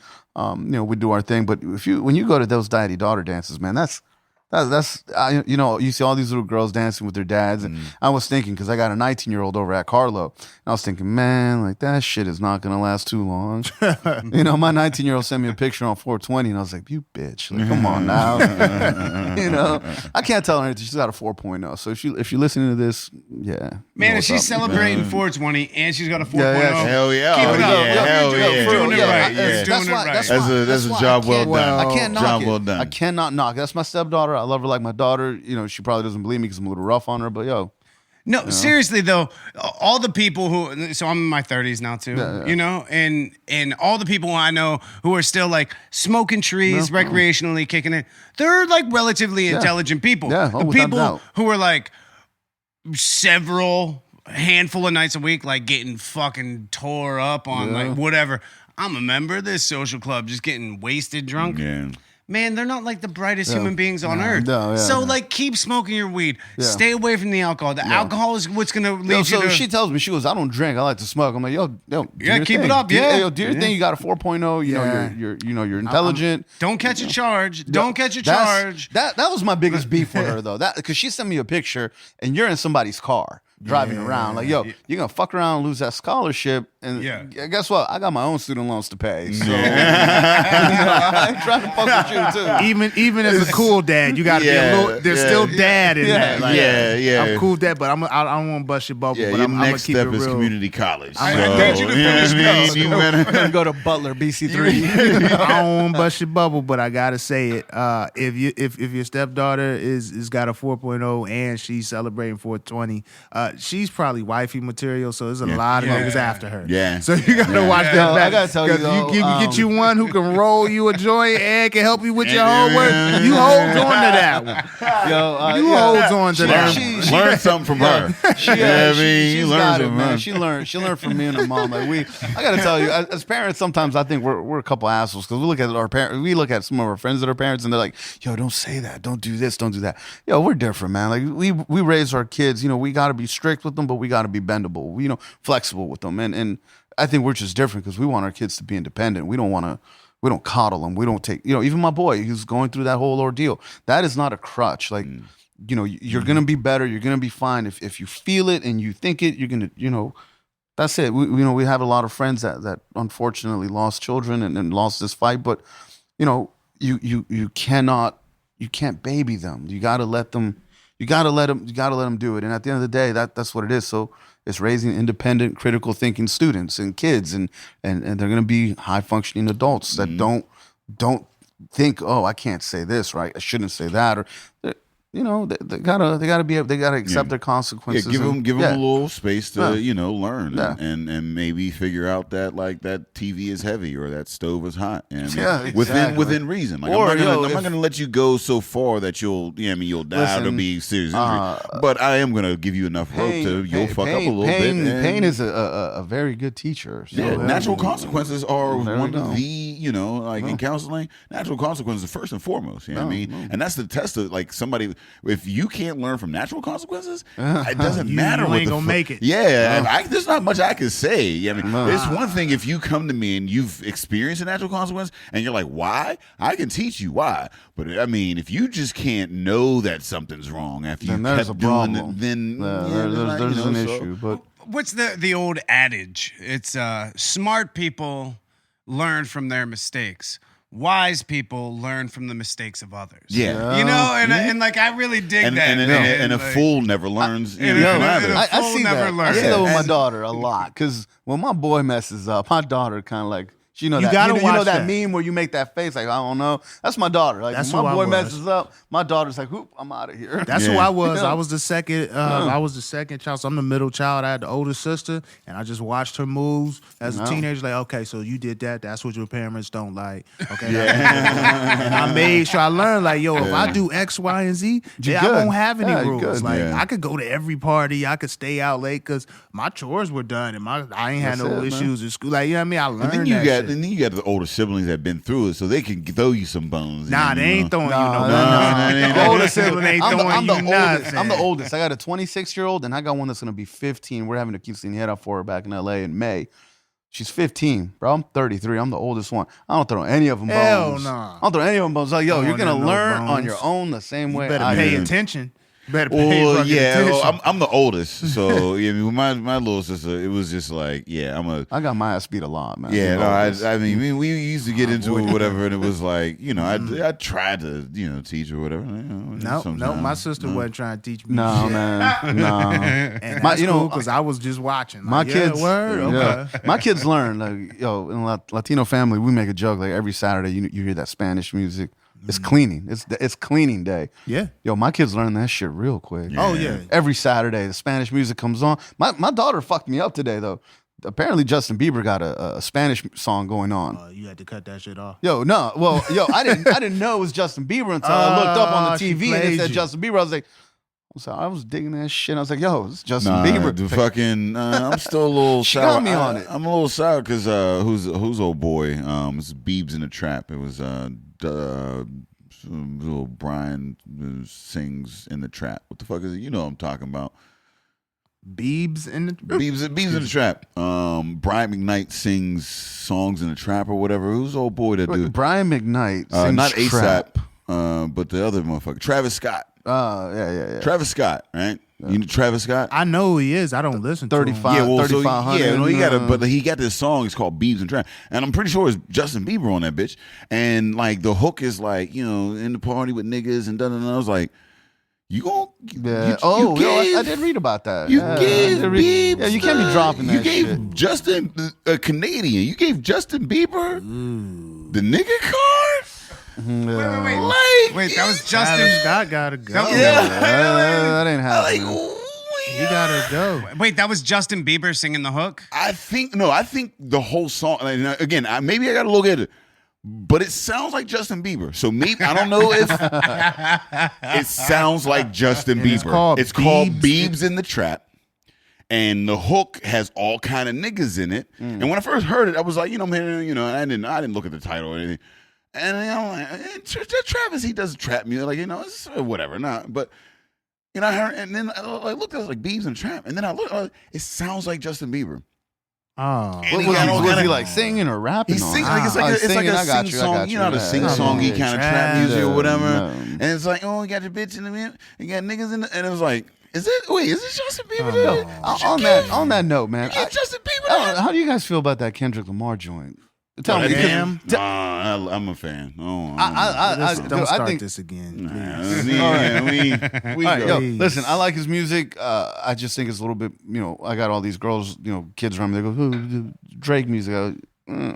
You know what I'm saying? Kendrick Lamar got me thinking on some shit. You know? Well, he's more cerebral. Like, you Man, know, I want to just tell everybody who's like, "Oh, Kendrick Lamar's on some new shit." I'm like, man, why don't you go listen to Andre 3000? Yeah. Like, why don't you Well, work through? I mean, why don't you Andre work 3000 through, on like- 16 bars killed Rick Ross. I love Andre, and I'm not saying that. I mean, not because Andre is in my top 5. I mean, not saying, but what I'm saying, Andre isn't making music anymore, right? Yeah. And the sounds. Here's the thing about Kendrick is that the sounds that he puts forward and the styles that he puts forward are different. You know what I mean? Like his album, the voices, the styles, the way the engineering, Just I mean, the like with composition, the composition of the yeah, tracks. The sonically, you're not gonna hear something like that on any other album. When I put in like a Travis Scott or I mean, like some of these, you know, I can hear that sound Migos. over and over and over again in so many different places. I'm not gonna hear like the end that last song, that damn. I'm not gonna put anybody else in and hear that sonically hear that sound anywhere else. Okay, I'm not allowed to comment on Kendrick. I'll say it like this. I feel about Kendrick the way a lot of people feel about Nas. Oh, I got you. I got you. That's how I feel. Yeah, about I it. got you. fair. I got you. Yeah, It's and I heavy. understand that being you know, late '80s, '90s kid. I Yeah. definitely get that. Well, you I know. mean, you don't just like beer and rap. different flavors. You don't want a heavy all the time. Yeah, I mean, there's yeah. a time and place for it. You know what I mean? So I there's a time definitely and want place to for be. your sessions. There's some a time times I and want to be place a for hood your- rat, you know. for your heavy That's dips, all I you say. know? So, So yeah, shout out to Kendrick. It's a good album. It is. I'm not gonna keep going on that. I just, people really be mad at me for my opinion of Kendrick, and I'm like, but I'll never say he's not good. no, you Right. haven't said that. So, I, you know, I- ain't I mad. always say he's great. He's a great rapper, but I just I feel the way about him, the way people feel about Nas, and I get it. Yeah. Like I didn't I understand. get it. No, I I do. never understood how people felt that way about Nas until Kendrick came out. Well, I feel. I mean, same thing with J. Cole. Like I can understand why people are like, J. Cole kind of too. boring. I mean, like he's cool. Yeah, like, he says some deep. I just shit, think whatever, like this new. I don't know, man. I dig it. This generation of music. I get my shit is the beats. The beats make it. But then sometimes you don't even understand what they're saying, and I don't. And then it's mostly on the background, like whatever. Well, I mean, trap, I think we're getting old, and that's the thing. I know I'm getting old. Oh, so I'm no, always for like, I sure, don't man. understand this, the whole nine or whatever. For me, though, my thing is that my favorite artists are the artists that I would listen to, even if they had mediocre beats. Yes. You know what I mean? Yeah. Like those are now. I love the club shit. I mean, when I get drunk and I want, without a I'm doubt. not trying to I'm not gonna try to put on Kendrick Listen, and J. man, I Cole got a buzz when when I'm I go turning up home, in the I'm club. trapping. I'm gonna put Yeah. on some fucking Future and you know what I mean. Well, like, I'm glad you admitted that. You know what I mean? Like, I'm if glad it you pop- admitted if it that because pops he up- wasn't trying to I'm admit not- that he liked Future. Everybody likes Future. I don't personally put on Future, but once it pops on, You just said you do. and I'm So- drunk, I will be in that if bitch it turning the comes fuck on up. the Like, Then you playlist- tweet your playlist if Future was on it. You tweeted the playlist on the internet. You could delete it like Walt did his tweet. but we all know it now. I made a playlist. I made a playlist for Tori about something about pretty girls like trap, kind of like what 2 Chainz did. And she hit me up. She goes, "You put go Gadget Gucci." I was like, "Yeah, like why would-" she loves. her trap that's shit. the trap music, man. My daughter loves trap music. Yeah, so. trap music is fun. And a lot of times I listen to music for fun. I do listen to some of the heavy stuff. I don't know. I can't shake the trap itch. Like I know it ain't worth a damn. I know they ain't saying shit. I know there's no real value It's to sonically it, but pleasing, though. But it I mean, definitely yeah, is pleasing. sonically The pleasing. beats, I'll give it the that. bass, the beats, the rhythm, the tempo. I mean, No, it's easy. It's easy to get it. I mean, like it's easy. You know? Yeah, Hey, man. it's definitely a guilty pleasure, but it's a pleasure nonetheless. When we do, I when we do. listen to Ray Schmurder. That's my. I listen to that Swang. I actually I know put that somebody on. Like, just like Swang. But I feel like it's the same shit, no, you no, know, no. with trap and a lot of this stuff. I was actually just in Lawrenceville, and I was walking up the street, and this chick was stopped at a stoplight, and she was repeating the hook. Right, this hook was going on for the better part of 2 minutes, right, and it was something about like. Get your back, get your hips low, put your hands on your knees. It was about body ho. parts moving. Right? And it's like a dude singing this like disparaging hook about women. And like she's like into it, you know. She's got that's her what it hands is, up, though. and she's You like ain't hollering talking about it. me. Smack her with a dick. Smack her with a dick. Right. Smack her with a dick. Smack her with a dick. No, and that's what I'm saying, man. That's what I'm saying. Like I feel like these fucking inane hooks that people just say over and over and over again. Like this isn't just words coming out of your mouth. This is shit that you're thinking Yeah. about that is shaping your Now, reality. you know what, though? And when you're talking about like fucking get your hips low, put your hands on your knees, ho, and you're saying this again and again, and you're a woman, and then Sweat like from when my somebody balls. says that to you, you're like, oh man, that's cool. You're just repeating that hook. Okay, I'll do that. Like you fucking idiot. No. We have to appreciate what we're doing when we're eating Cheetos. We have to appreciate we're eating Cheetos, and when we're eating some fucking greens and some healthy meats, we need to appreciate that that's very what we're true. doing then too. I tell people all the There we time, go. I'm a skinny I like dude. that. Anybody that knows me, I'm a skinny dude. I eat red meat and booze, and I'm like, and that's the majority of my diet. And I tell people all the time, I'm not long for I this eat earth. everything. You know what I mean?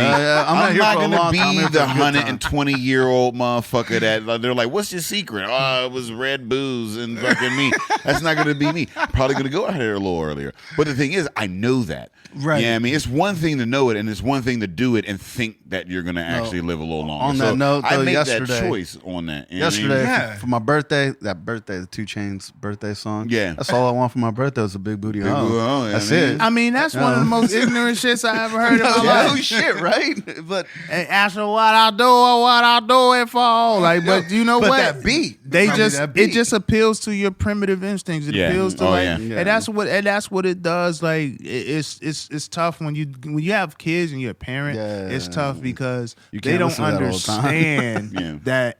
It's just the lifestyle they're leading or whatever they're promoting is not something that daddy endorses. They Well, just it's not real. it's not real. It's not real. Well, They don't understand it's real. There are rappers that are like actually just living bounce your booty, hold on the floor, and then give it. But the thing is, They're called strippers. Yeah, it's everything in moderation. You know what I mean? And that's what like a lot of people. There's a lot of attacks on rap music, and it's like it's overly misogynistic. How can you listen? And people ask me like, you as an internet, like, how can you progress these like things? How can you support this? And for me, it's all in moderation. I'm a comedian. You know what I mean? Like, there's a time and place for dropping your booty hole like low on the ground. You know what I mean? That's what it is. They definitely don't listen to trap. Drop your booty hole low.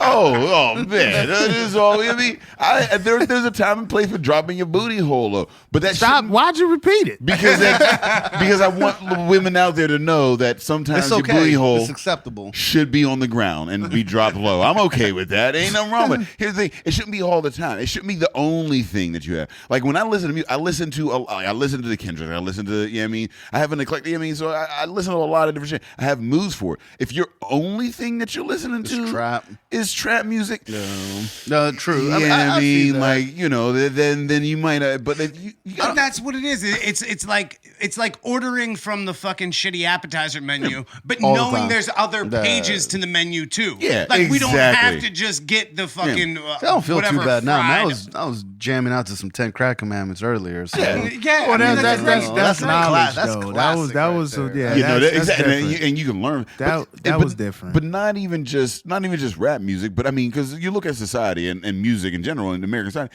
it's very misogynistic. So you see all that everywhere else, and I feel like rap gets a bad name. Get bad rap or whatever. But whatever pop music, whatever, there's a time and place for it. Yeah, without a doubt. But you should have a better understanding, a grasp just of a wider range. Range of music. Yeah, I mean, like so. So that's the theme of this episode. I think it's like, there's some things out for mass consumption, but support the real. And we got one of the real ones. Like if you can go get quote unquote Mexican food where you got a bunch of Asians working in the kitchen, which I never understood, but whatever. Or you could go to LA Tacos out near Katanning and get you some real tacos, but get you some real shit. So we need you. Well, you got to let the people know where they can find you. Oh, you can find us on Twitter at LA Tacos 412. You can find us on Facebook at LA Taco. It's the one with the little sugar skull on it. You can find us on Instagram at LA Taco 412. We'll be down at the Roberto Clemente Museum, I believe June 17th. We got to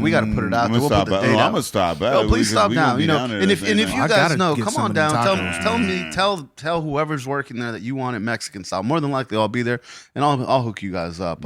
We again, like I said, we try to do the traditional stuff. It's just. We got to go with mass consumption, unfortunately, but we do. But you got to keep the lights on, but you got that other dimension that you can go to. Tell them that the drinking partner sent you. Yeah, tell them to come down. They'll give you that. They'll give you that real. Tell them to come down. We'll hook you up. And have some water or what's it called? The horchata. Yeah. So come on down, man. We got the jarritos too, so that's always good. If you got a little bit of booze, mix it up there. You're good to go. Just we ain't selling you the booze. Come on down. Have a good time. I think they're gonna have an open house at the Roberto Clemente. You guys been there yet? No. Yo, I gotta hook you guys up, man. That place is amazing. Yeah, that place is a lot of history in there, and the guy that runs it, Dwayne, fantastic guy. So where is it? It's down in Lawrenceville. It used to be an old fire station. What's do you know what the cross street is? Oh shit! It's right about right where that Doughboy Plaza is. Got you. I know it's exactly right on that corner. It is. So you make that right turn. It's right there. So on it's the like corner. 34th. Yeah. And Come down with them. Yeah. I'm working with Healthy Ride Pittsburgh to do a couple things. I'm working with Cody Baker here for Creative Drinks 8 to do a couple things. So we got a lot of things going in the city of Pittsburgh outside of LA Tacos. So if you want to see what I'm doing, hit me up. It's Taco Trap Lord. That's Taco Trap Lord, but he also listens to conscious music. Yeah, always. You got to add some more characters. But thank you guys for having me. Thank you for coming out, man. We appreciate that. You know what? I'm about to go get me some arroz con pollo. I'm down with that. But you gotta recommend the spot. Let them know where to find us, yo. Well, if you're looking for us, you can find us on epicastnetwork.com/partnerspod. You can find us on iTunes, Stitcher, Libsyn, and Google Play under Drinking Partners. And you can find us on IG, Twitter, and Facebook at PartnersPod. Dan, where can they find y'all? You can find us at Grown Up Humans on IG and Facebook. I don't know what our Twitter handle is. And grownuphumancomicpeople.com. And that'll link you there. Yo, I got to get you on Twitter. I got some boys out in Cali, big dudes in the comic world. And we was talking about that Logan movie. Because I was so fucking lost in it. So I got to get you on Twitter. And I would love that. Yeah, we would love that. For sure, man. Thank you. Yeah. I look forward to it. I pirated that Logan movie, so I can't speak on my opinion. You guys saw it on the big screen. I was lost. I was lost, man. Because for me, Wolverine never dies. So this movie kind of threw me in a loop, and I didn't know what was going on. I figured you guys. Spoiler alert! Anybody that hasn't. Shit! I did say that. I got that. It's been out for a while. If you haven't seen it already, I feel you. Yeah. Well, he's old. Yeah. He's old, and this is like 2 more podcasts. We got two podcasts worth of content right in that. Fuck that up. I feel like a dick now. No, it's fine. It's fine. Everybody who was interested in seeing it has seen it, and the other one as well. You're like, all right. Everybody's pirated. He's fucking old. It's on the internet. So you just go if you're gonna get it off the internet, if you're gonna stream it, you might as well have to deal with spoilers. Yeah. It's on Putlocker. Yeah. Good luck. True. Have fun. May 17th, man. May 17th has already passed. Oh, it is fast on a bit. That May 17th, that shit was wild. Yeah, it was crazy, right? Nah, man, I'm just very happy about that, man. Down at the Improv headlining, but I'm more happy about we had Walt in the building. We appreciate you coming through. Long time coming. As always, Drinking Partners is the crew. Epicast is the family, and we out of here.